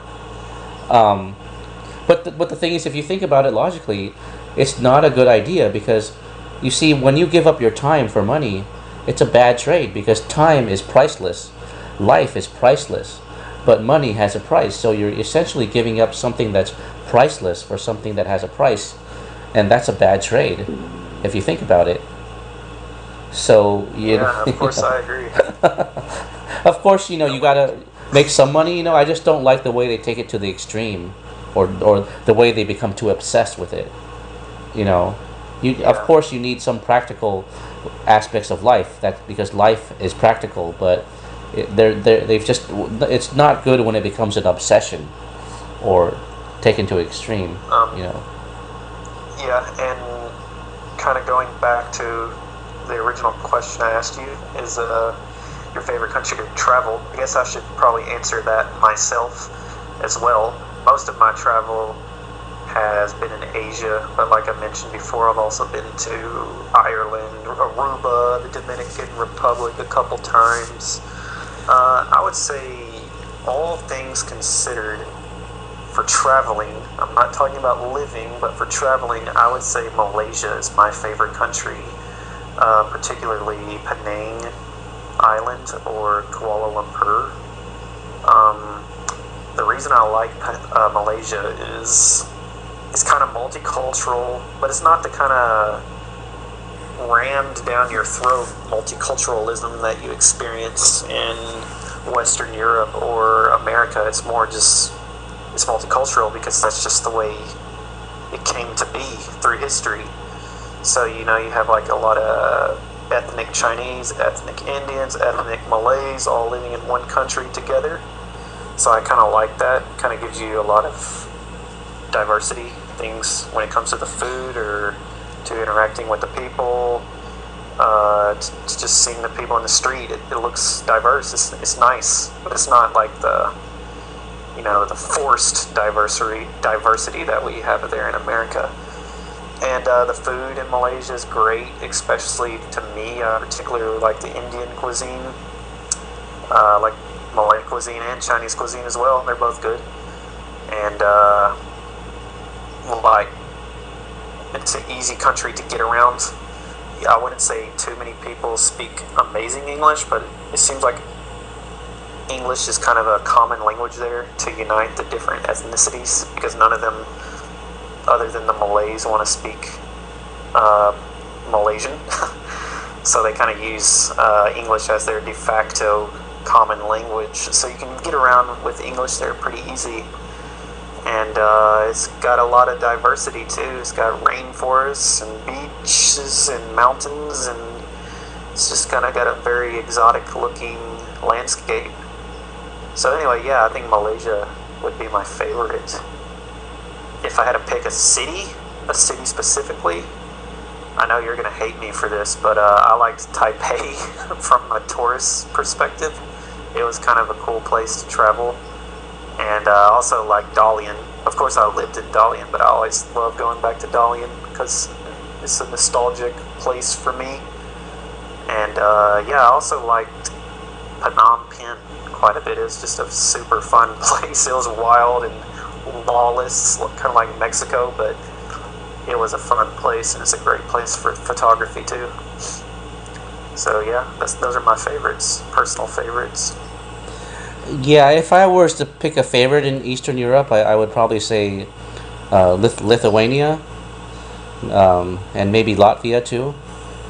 And those are really small countries. I mean, you don't hear much about them, but they're very peaceful, and they feel safe, and they have beautiful architecture and very sweet, humble, down-to-earth women as well. So, and the cost of living is not as high as in most of Europe. So I would say that's a very good optimum point. Yeah, Yeah, they're the I Baltic states. So, I haven't been to as many countries as you have, but from my experience, that would be one of the choices. And as far as Asia, I haven't been to that many areas yet, so I need to travel more to know which place might be a favorite. I mean, I like there are many things. Like I said, I like the energy and the dating life in the Philippines, but the Philippines, has a lot of negatives too. It has a lot of things that can get on your nerves or wear you out after a while if you stay too long too. So it's not for everybody. Um, so yeah, maybe Thailand would have less negatives from what I hear. I haven't been there yet, and I plan to go there next. But Yeah, I could supposedly, talk about Thailand forever, but what I've heard is it's a that good place. yeah, what I've heard is that Thailand has a lot of positives, but when you date the girls there, they're not as warm and girlfriend experienced like.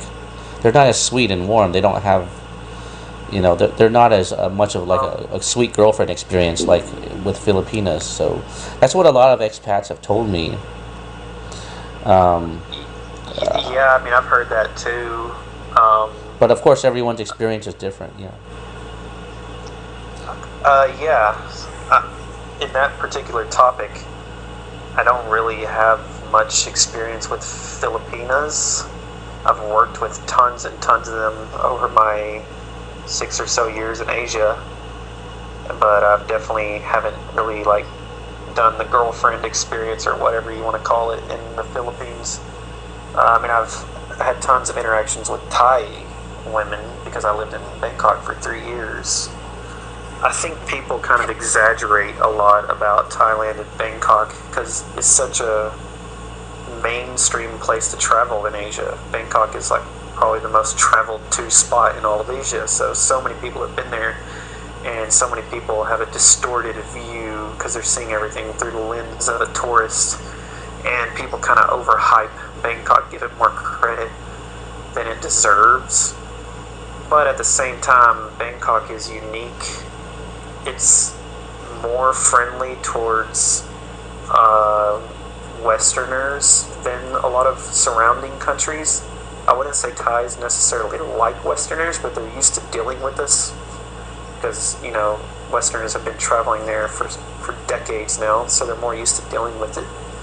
And it has a lot of the modern luxuries that certain countries would lack, like China. It's a pretty well-balanced place, Bangkok particularly, but it's definitely is overhyped and gets more credit than it deserves.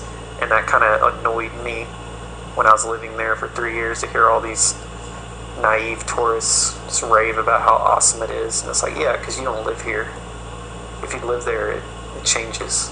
But now that I've been in Japan for half a year, I kind of look nostalgically back at Bangkok.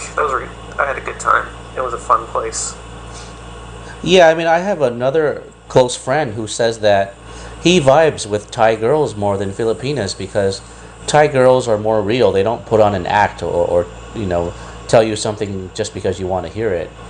If they really like you, they'll show you, but they're not going to put on an act.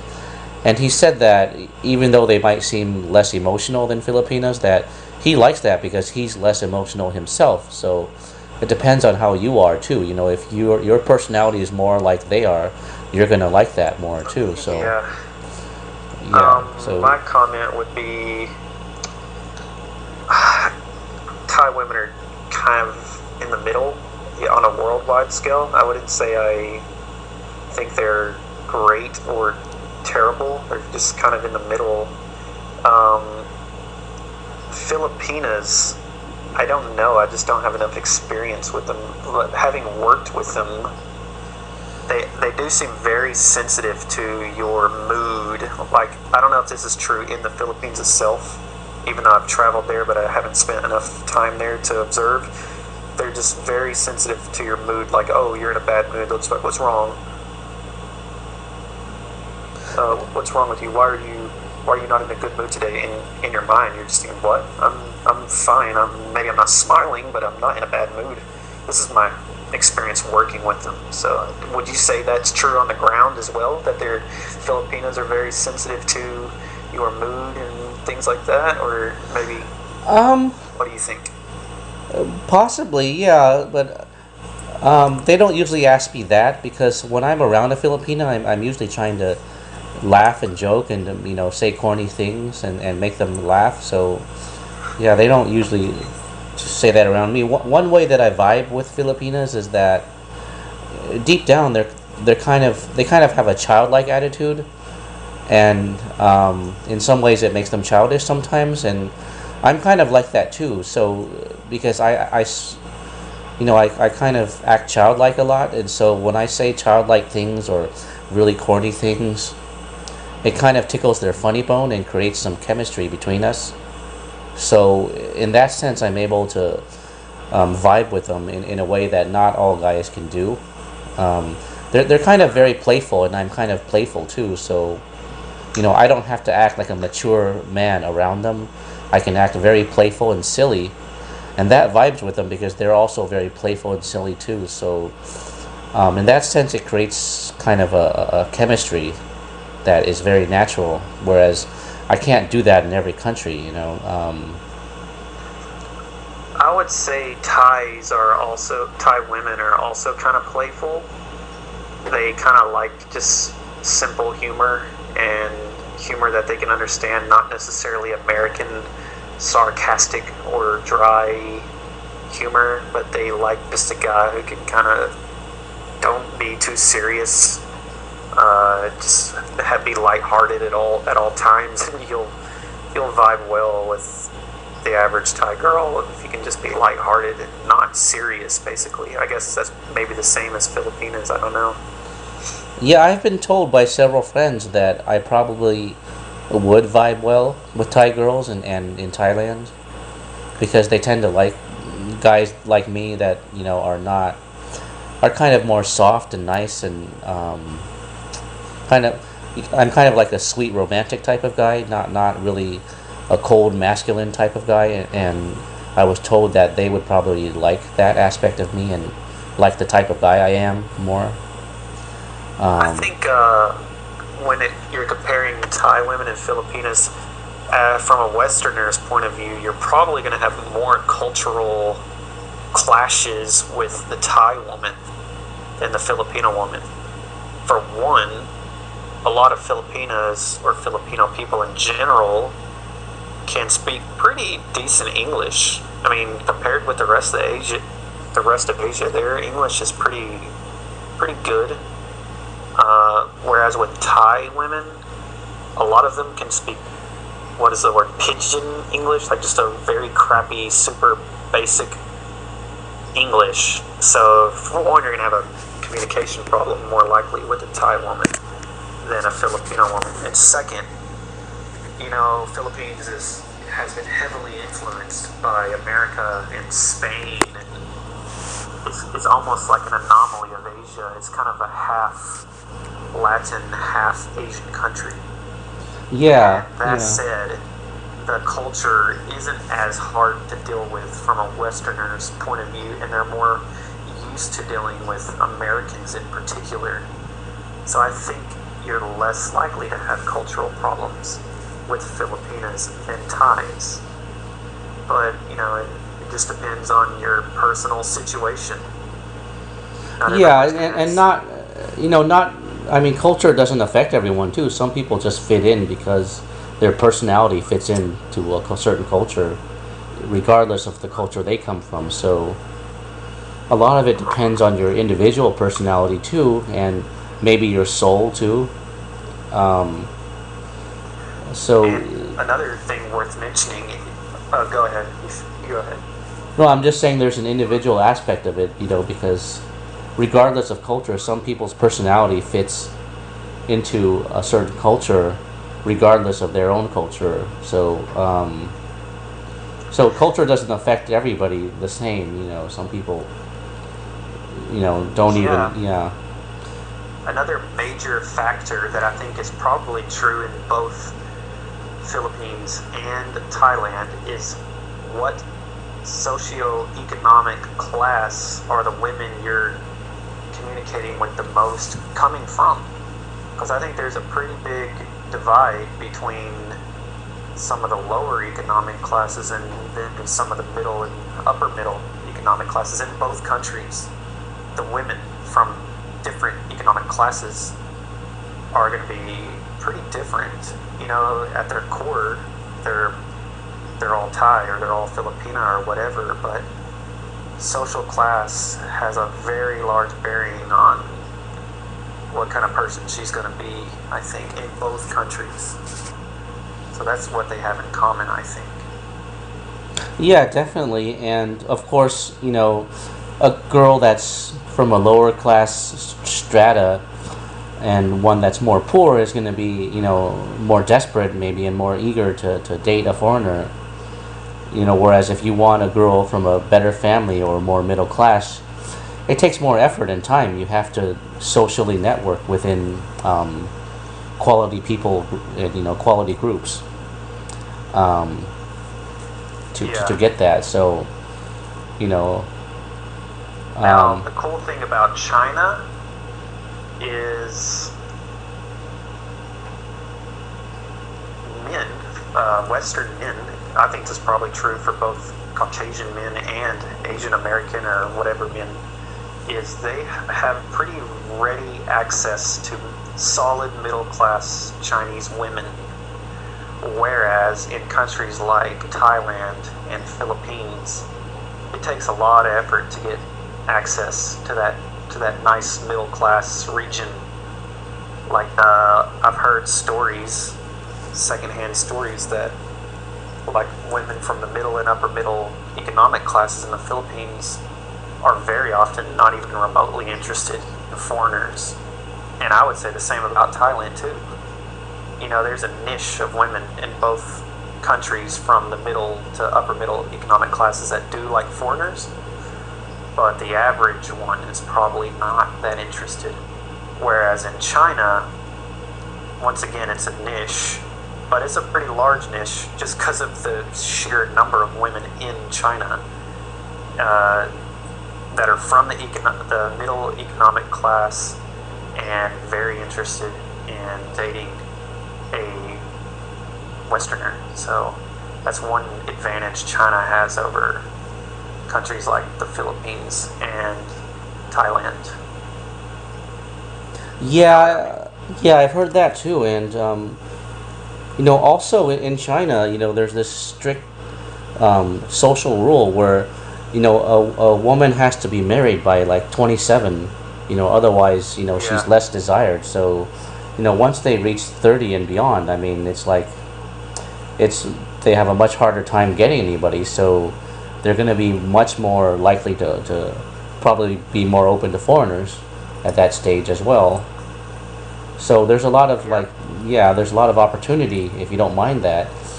And that's not a bad thing, because a lot of Chinese women that are, as you know, Chinese women age very well. So a lot of women that are 30 or 35, even 40, they still look very young for their age and still look very good, very attractive too. One thing I liked a lot, and it's true for the most of it, or a lot of Asia, is there's just so many good-looking, classy, middle-aged women, like women between the age of 35 and all the way up to 50, that are just, they let their age improve them. Maybe they don't have the extreme beauty that they had when they're in their early 20s or whatever, but they let their age help them develop into like a classy woman. And I like that. It's true for China, it's true for a lot of the women in Bangkok, it's definitely true for Japan. I found it was true in Mongolia.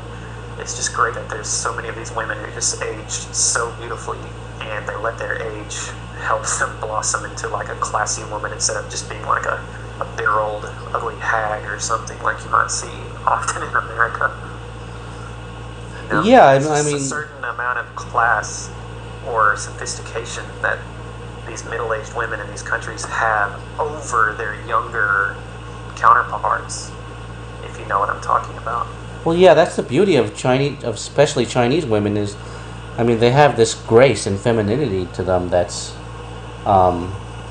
that you definitely don't get in the West. But Asian women in general are just much more feminine than Caucasian women. It's just part of their nature, part of their genes and DNA, I think. Let me ask you a quick question. Since you have so much experience with Eastern Europe and Russia, did you find that there were like a lot of attractive middle-aged women in those countries, or would you say not so much as compared to Asia? Oh no, definitely not. I mean, for some reason in Russia, the women don't age very well. So once they go past 30, they start to have more wrinkles and sags, and they just, I don't know, they just look a bit worn. I mean, not to sound negative, but yeah, they just don't look good, when they're older, like past 30. Yeah, I've seen a lot of like Russian women at this city called Pattaya in Thailand because Russians are so attracted to that city. It's a beach city, and just some of the Russian women, like I guess they're 40 and up, they're just disgusting looking. And then I thought, how can they be so just shockingly beautiful when they're young, yet when they become like 40 and up, they just turn into a monster. It was kind of, I didn't know if that was a trend there or what. Yeah, I've noticed when I was in Russia, a lot of backpackers in the hostels even talked about that. They said, when they looked at the young woman and the older woman, the babushka, that had turned big. I mean, they don't see how that can become that. And I don't know if it's just because of a harsh life or because of genetics. Probably a combination of both. But that was the generation before.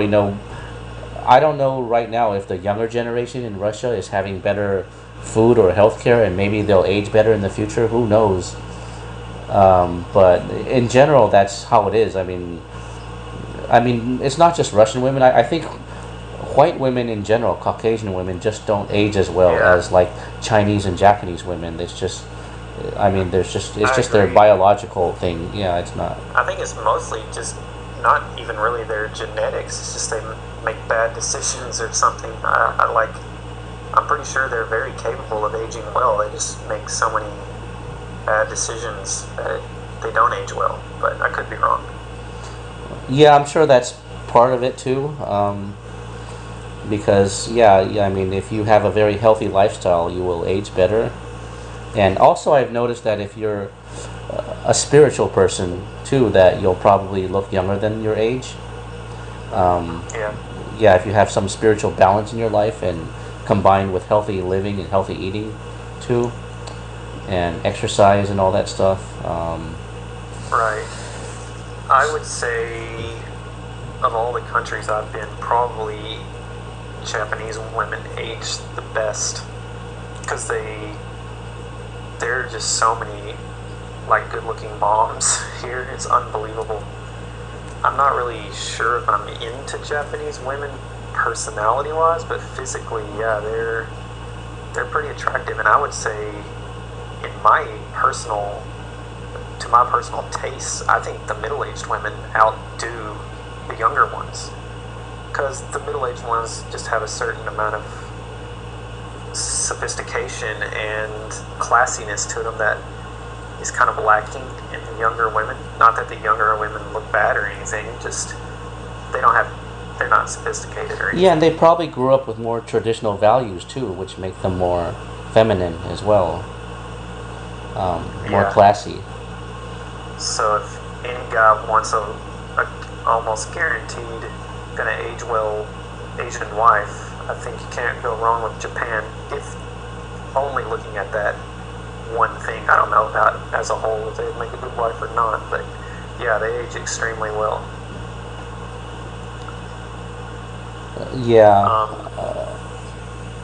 China is pretty good too. I mean, and Mongolia. I'd say Northeast Asia was pretty good in that regard. Yeah, and not many guys describe Japan as a good place for dating, but well, I guess some do. It depends on who you are. It might not be good for an Asian guy like me, but if you're a blonde guy that looks good, it probably would be a good place for dating. A lot of it depends. I'm just an outside observer because I'm not single. My opinion, and I admit I could be wrong, is it seems like it'd be a fun place to just date, not get in anything too serious. Seems like Tokyo would be a great city to just date, have sexual or short-term relationships. It'd probably be great for that. But for a long-term thing, I don't know. It doesn't seem nearly as attractive as a place like China or even Mongolia or Thailand or something. But I don't know. You know, I could be wrong. Well, like I said, it depends on whether those women are attracted to you. I mean, if the women in Tokyo don't find, you know, someone attractive, I mean, it's not going to be a good dating scene for them. But if you're a good-looking young guy with blonde hair, I mean, you will attract a lot more women than an average-looking Asian guy from another country. You know, I may not like if I go there, I may not have any dating life at all. I may not be able to get any dates. You know, so a lot of it depends on who you are and whether they find you attractive or appealing. From what I've heard, yeah, only certain guys do well in Japan, you know, who have some novelty appeal.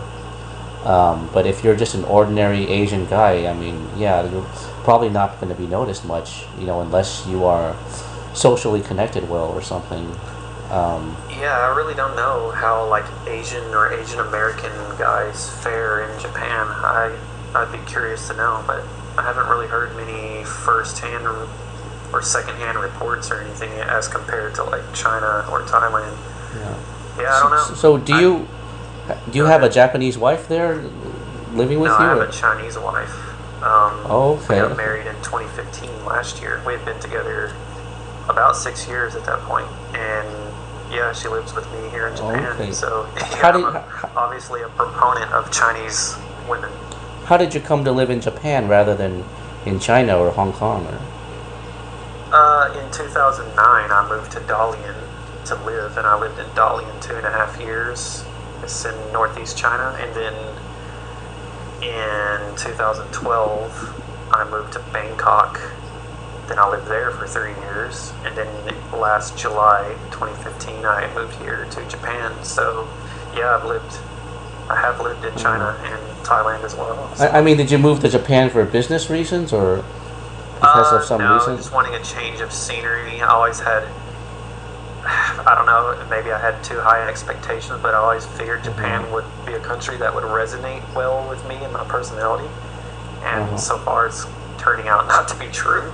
But I basically came here for a change of scenery, and I work here as an English teacher, so I'm definitely not here for business or anything. It probably pays pretty well there, I'd imagine, to be an English teacher. Yeah, I have no shame to talk about my income or anything. I make 250,000 yen, which is almost exactly 2,000 American dollars. That is literally double what I was making in Bangkok as an English teacher. But I would say the package was better in Bangkok because I had 4.5 months paid vacation time there, whereas I only have 1 month here. So I have way less time to travel and things like that, but I do have way more money. But on the other hand, Japan is pretty expensive, even out here in the rural area.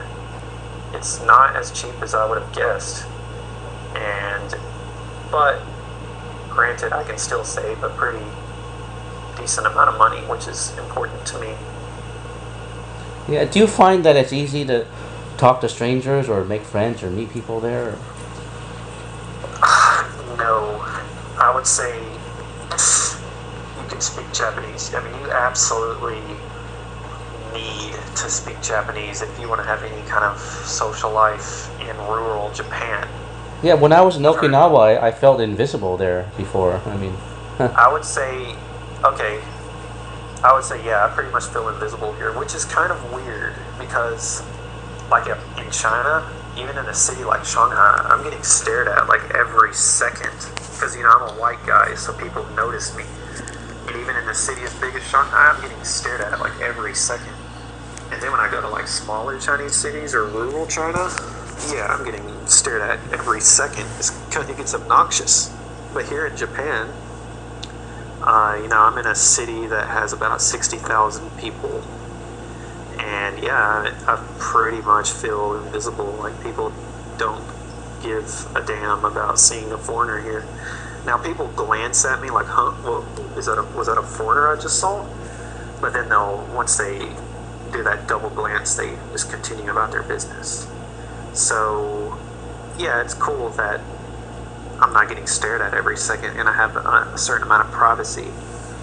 But the bad thing is I don't have an in with the people. Like, in a place like China, just being a foreigner kind of gave you a reason to talk to people, and people wanted to talk to you just because you're a foreigner. They want to know things about you or things about your country while you're in their country. Whereas in Japan, it happens way, way, way less than it happened in China, so it's pretty isolating here. Now, if I could speak Japanese, I admit that would probably change a bit, but I still think it would be me making most of the effort. Whereas in China, it seemed like other people were constantly making an effort to talk to me. So much to the point that it got annoying. So yeah, it's very different. Yeah, it's one of those countries where you kind of have to be part of a network or a group, like through work or through some organization, where you go to social events and parties to meet people. You kind of have to be introduced, you know. I mean, to put it bluntly, I've been here 6 months and I don't have a single Japanese friend. Like, and it's not that I don't want a Japanese friend. I would love to have a Japanese friend, but it just does not, at least rural Japan, I don't know about Tokyo, but rural Japan, specifically where I'm at, Ibaraki Prefecture, no, it is not easy. It's very isolating. What about your wife? Has she been able to make more friends or introduce you to people? No, not really. She's Chinese, of course. She doesn't know, at this point, she can't speak Japanese either. We both really ought to learn some, but no. Yeah, because I've heard that Japanese look down on other Asians from other countries because they think they're the highest class Asians. I would say Thais also do that, but Japanese are just very polite, and they're very polite about it. So it's like they'll never like assault you verbally or physically, but they're just so polite that it's hard that sometimes you have to take a step back and look at it and be like, okay, so yeah, now I can see the ways in which they don't like other Asians, but they're just polite about it, which is, I guess you could say that's a good and bad thing. But your original question is, no, she hasn't really made any friends. So we have one coworker of mine, a Japanese woman who we occasionally do stuff with, but I wouldn't really call her our friend at this point. Yeah, and that's one reason I'm probably going to move on after my contract. I don't know if I'm going to stay in Japan. I might move to Tokyo to try to get an urban Japanese experience, but I definitely do not want to stay in rural Japan after my contract is finished. Yeah, from what I've heard is that the best places to live in a country is not the capital city or the biggest city, but probably like the second or third tier cities, like a medium-sized city or a smaller city. With that as well. Japan, it would probably be like Kyoto, like one of the second, not the biggest or the capital, but still moderately big city. Yeah, but I've only been here 6 months. I'm not trying to jump to any conclusions. I'm not trying to demonize Japan or discourage people from coming here. But all I can say is I gave Japan too much credit. That was my mistake.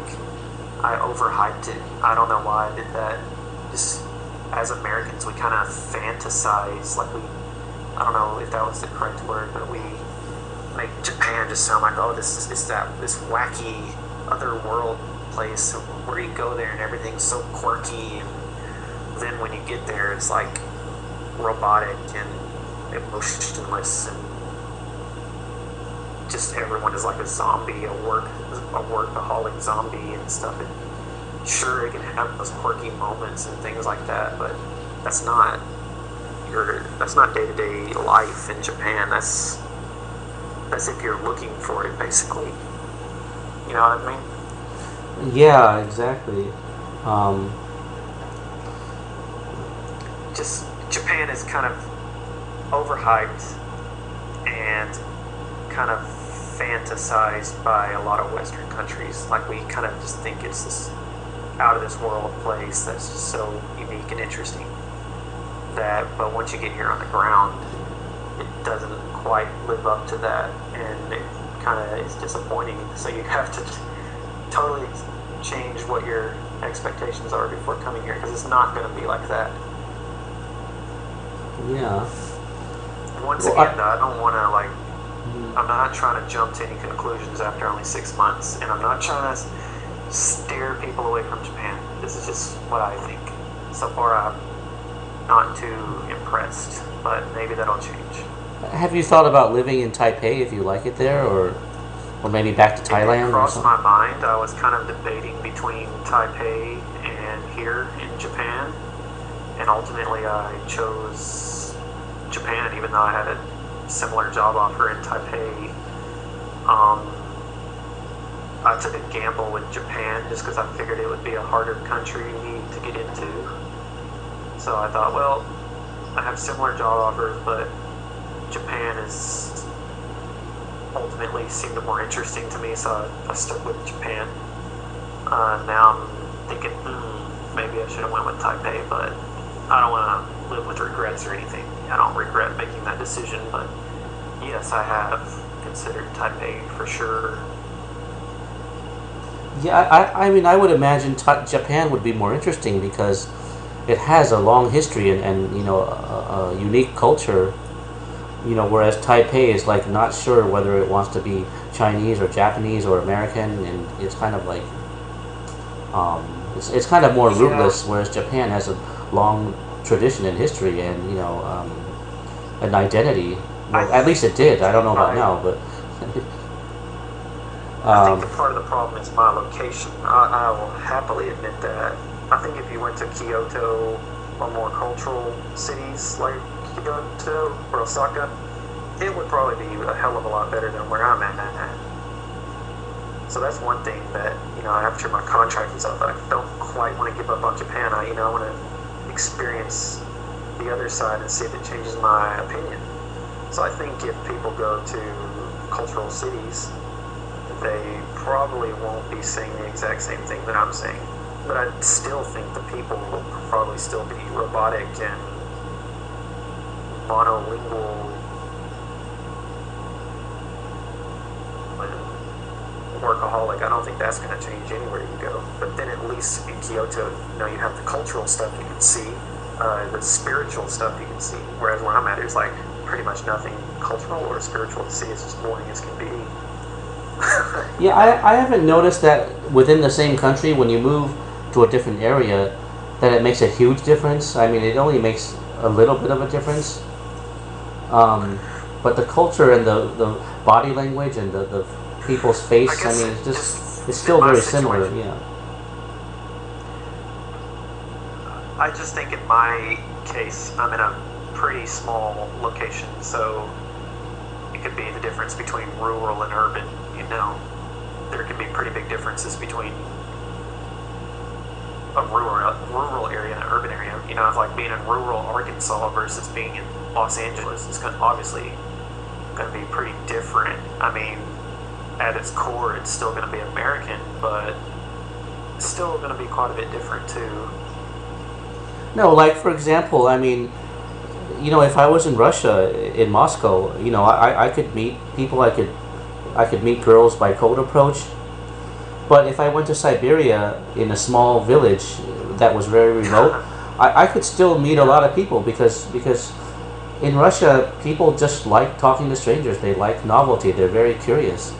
So whether it's a small village in the rural area or a big city like Moscow or St. Petersburg, I could still meet people because their attitude is still similar in that way.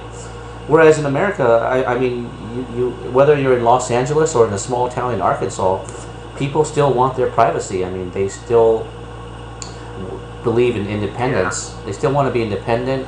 And if you're not an attractive man, you won't be an attractive man in either place. And if you're not, I mean, if you are, you'll be attractive to both places. I mean, there's not, at the core that much difference. At least to me, I mean. I don't think that women would be more friendly to me in rural Arkansas or in LA or in Dallas or New York. It's true, it's true in a lot of aspects. Yeah. All I can say to the listeners out there is, if you come to Ibaraki Prefecture in Japan, if you want to make a social connection with the locals here, most of the effort of the burden is on your shoulders. You got to make all the effort. It's not going to fall into your lap. Like in China, it constantly fell into my lap, and that was like, it got annoying at times, but it was nice that I could have a social life. But in Japan, at least where I'm at in Japan, the burden is on your shoulders, and you absolutely are going to have to be able to speak Japanese. I mean, you might be one or two people who can speak English, but they're definitely the exception and not the norm. Japanese are very, very bad at speaking foreign languages. Probably the worst I've ever seen in my life. So Yeah. you need to learn Japanese here if you want any kind of social interaction with the locals for the most part. Yeah, but you've also got to consider whether the energy you put out to meet people is worth it. I mean, some people feel like they put out a lot of energy, but they get very little in return, and so ultimately, it's not worth it. I Like, agree. people have said that in Seattle, for example, where they spend a lot of time and money to meet people, but they get almost nothing back, and so the effort wasn't worth it. And you know that a lot of people have complained about that in Washington State or Seattle, for example. So that's a factor, and another factor is, even if you meet a lot of people, I mean, whether they like you or not, like, some people just don't like people that are different or free thinkers, and that might be the case in Japan, and for me it seemed to be true in Taiwan too. Like, even when I met people or was introduced, like, as soon as we talked, they just didn't like who I was. They just didn't like me for me. They just felt like I was weird, and so they just, even if they met me, they just didn't want to hang out or anything. They just thought that I was unusual, and that made them uncomfortable. So because I thought differently. So it depends on that too, and how judgmental people are too. In Japan, what was I gonna say? I don't feel like I'm trying extremely hard, but I am giving it some effort, and I'm trying not to jump to conclusions until I've actually met some people. So I wouldn't say that I don't think Japanese are worth the effort, at least not yet, because I would like to get to know a local. I'd like to get to know at least one person, but so far, it is hard. This is not a place for a young, or at least in my case, 29-year-old foreign man. There's really no romantic or friendship opportunities out here. It's very minimal. Oh, by the way, I don't know if anyone's told you this, but I mean, you look and sound like a young version of Tom Hanks. That's what I noticed. I mean, has anyone told you that? Or? No, I've definitely never heard that, but I'll take that as a compliment. Yeah, your voice and your pictures, I mean, they look like, from a distance, like Tom Hanks or something. Okay. At least the way he did in the 80s, the way he looked in the 80s. Okay. Interesting, though. You are the first person to say that, though. That's interesting. Anyway, yeah, I'll take that as a compliment. Maybe you could ask your close friends or relatives if they see a resemblance or something, but... People used to say a long time ago, when I was like in high school, everyone thought I looked like this character from that show, that 70s show. There's like one of the main characters kind of had like a mini afro and always wore sunglasses. Honestly, don't remember that character's name, but people used to always say I looked like that guy, but no one ever says that anymore. I don't even know if you know who I'm talking about. So I'm sure not really, but knows. Yeah, probably. Oh, well. I'm sure somebody, but I'll Google it while we're talking. But yeah, we can continue talking. But I mean, what I meant is, in some cultures, people are more judgmental than others. So if I talk about things that free thinkers talk about in some parts of Asia, like maybe Japan or or Taiwan or Singapore or something, a lot of people are gonna think that I'm weird and not want to hang out with me. Whereas if I talk about those things here in the Philippines or Thailand or China, people seem to be more tolerant of me being a nonconformist or a free thinker, so they don't get as weirded out about it. They can still like me for me. Yeah. So it depends on how judgmental people are too. It's hard to say. I think Japanese are very sensitive to whether or not you are following their social rules. I think Japanese just cannot deal with people who are not extremely Japanese. It's hard to explain. Like, they just need everybody to be so Japanese, or else then they just avoid you. So you have to kind of put on a Japanese personality. So I don't think it's always about. Sensitive. I don't think it's always about having opportunities to connect with people, because if you don't connect with the people in a certain culture, you could have lots of social opportunities and meet people every day, but nobody wants to really connect with you because you just don't connect with them. Whereas, I could be, in a country in Europe that I like, for example, and I might not have any opportunities to meet people, but I'll talk to people anyways because I naturally connect with them. So conversations will easily start because we're more on the same wavelength. Yeah. So. Well, in Japan, that has not been the case for me, unfortunately. At least not where I'm located. But yeah, because people on the same wavelength will naturally talk to each other, even if they're just sitting on a bus or have no reason to talk. They'll just naturally, start a conversation and connect and have some synergy. You'll have that feeling like you've known someone for a long time if you connect with them. Yeah, I understand. And by the way, the name of that actor is Danny Masterson. He played the character Stephen Hyde on that '70s show. Anyway, yeah, back to our topic. Yeah, I don't know. It's hard to say. I just think Japanese are they are so isolated by choice. They want to be isolated from the rest of the world, and it just makes people here just so weird. I can't think of a better word to describe Japanese people other than weird. Mm-hmm. So they're not even trying to do everything their way. It's just. So they're not even trying to copy America or be influenced by America. Then. I'm sure they are in certain ways, but on the ground, Japanese are Japanese. They're not like anybody else. They are very much their own unique thing, for better or for worse.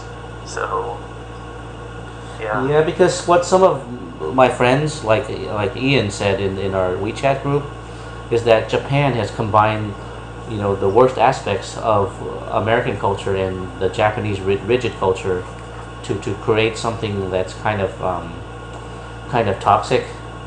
When you combine Western materialism with Japanese, I would say tradition, it's kind of been a bad combination or something.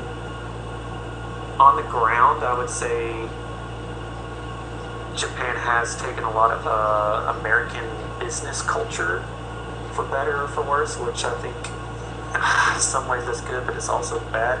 Like, one of the things I notice here is, and this is all over Ibaraki or Chiba prefectures, is everything belongs to a brand or a franchise, and that's very American. Like, of course there's exceptions to that, but just everywhere you go, it's the same stores, the same restaurants, the same products, just everything is part of a brand or franchise. That's one of the negative things that I suppose Japan has been influenced from America.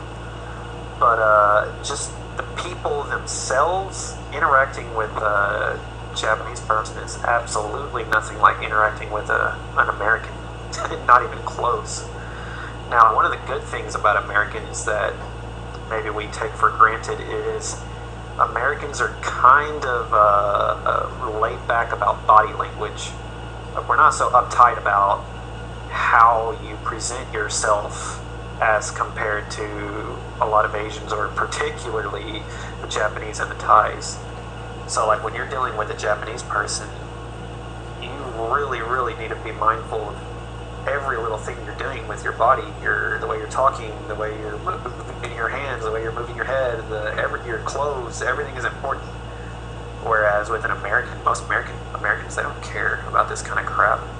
So yeah, it's very different.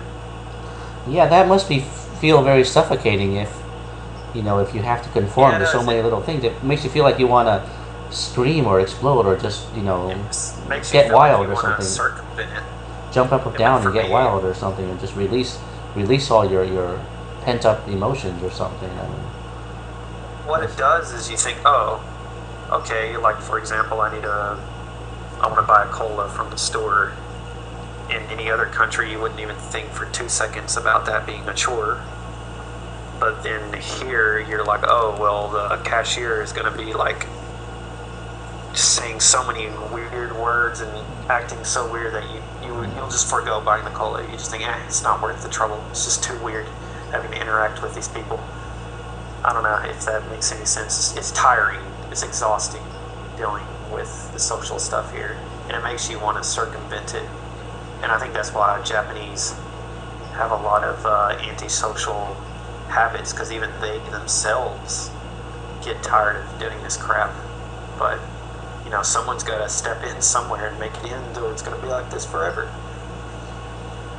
Yeah, I don't think I would fit in very well there. But the cycles. Did you find that Taiwan and Japan are similar in terms of body language, culture, or vibe, or? I could tell that Taiwan was influenced by Japan, but I still wouldn't. I mean, they have similarities, but I wouldn't say they're the same. But one massive difference between Taiwan and Japan for me personally is that I can actually speak quite a bit of conversational Mandarin, so I didn't really have a communication barrier in Taiwan, whereas here there's a massive language barrier, and yeah, that's my fault. I am taking the blame for that, but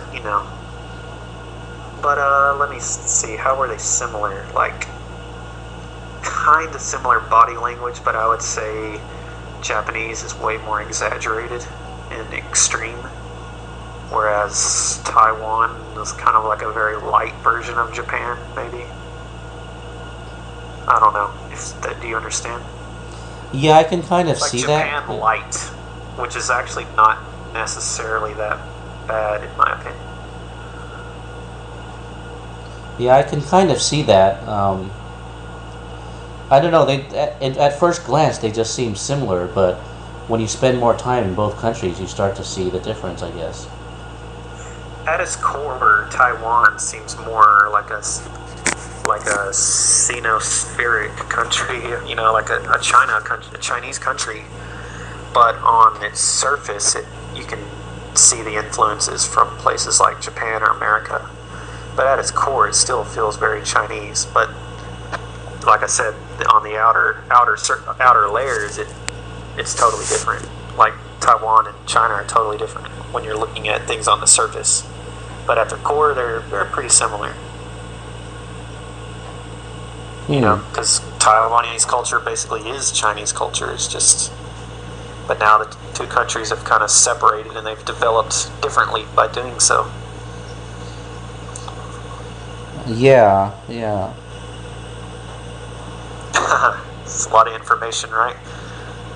Yeah, definitely. I guess I wouldn't fit very well in Japan, but I find the culture to be interesting. I mean, all the anime and the costumes and the history. Me too. I always found Japanese history, I guess mostly history and their art, the media that they've created. Yeah, and I like those tatami rooms, those rooms where you sit, the sliding doors, the tatami rooms. Oh, okay. Yeah. I'm not sure what they're called, but I know what you're talking about. I gotta give Japanese credit. They are extremely creative people. One reason Americans and Japanese make such good art or movies or games or whatever is because these are two countries where people need a release, like we were talking about this earlier. People need to escape in these two countries, so they are very good at fantasizing. Both Americans and Japanese are very good at creating fantasies and things like that, games or movies or TV, because people's real lives are miserable. So Yeah, just too workaholic and too much devotion to duty and everything. yeah, I think they're very similar in this regard, but I would say Japan is more extreme. I would expect a Japanese person, as mean as this sounds, I would expect a Japanese person to commit suicide much faster than an American. Well, yeah, traditionally they did commit suicide a lot, for that's the way it was for, I don't know, hundreds or maybe 1,000 years. Probably in the modern times they don't. I can totally understand. Probably in modern Ah, times sorry. they don't do that anymore. But I don't know anymore. I know Korea is continually one of the countries that's bad for suicide. but I don't mean suicide for depression. I mean like suicide for loss of honor or failure or something. Oh, Like, okay. like the kind you see I on can TV. see both. When a samurai commits suicide, that kind of thing. Oh, well, that I don't know about that. Now, these days, for me, I would expect it to be more for depression or stress, at least in the modern Japanese world. Probably not nearly as much honor or loss of honor suicides these days, I would imagine. I don't know, though. Anyway, we've kind of reached like the 2.5 hour mark. Yeah. So, how about me and you will end this podcast. However, once the podcast is over, you stay on the line with me. Okay. But how about we end the podcast here? Because it is extremely long, but hopefully the listeners liked it. I think we talked about some pretty interesting topics. Yeah, I hope you got a chance What do you to ask all the questions on your list. I don't know if you did or not, but because Yeah, we we'll went talk off on a about lot it. of tangents too. Yeah. Yeah. Anyway, me and you will continue talking, but to our listeners out there, thanks for listening. Hope you found something useful. So, Yeah, I'm glad we end the did this. Yeah. podcast here. Yeah. Go ahead. Yeah. Thanks for inviting me to do this. No problem. It's always good Anyway, because when we record something, a lot more people can benefit from it rather than if we just have a conversation that's not recorded. Okay, then you'll just have to rely on memory to remember it all. But this way, it becomes more like a timeless thing where people can, learn from it in the future too. Yeah. Yep, I agree. And anyway, to our listeners out there, this is the end of the podcast. Thanks for listening.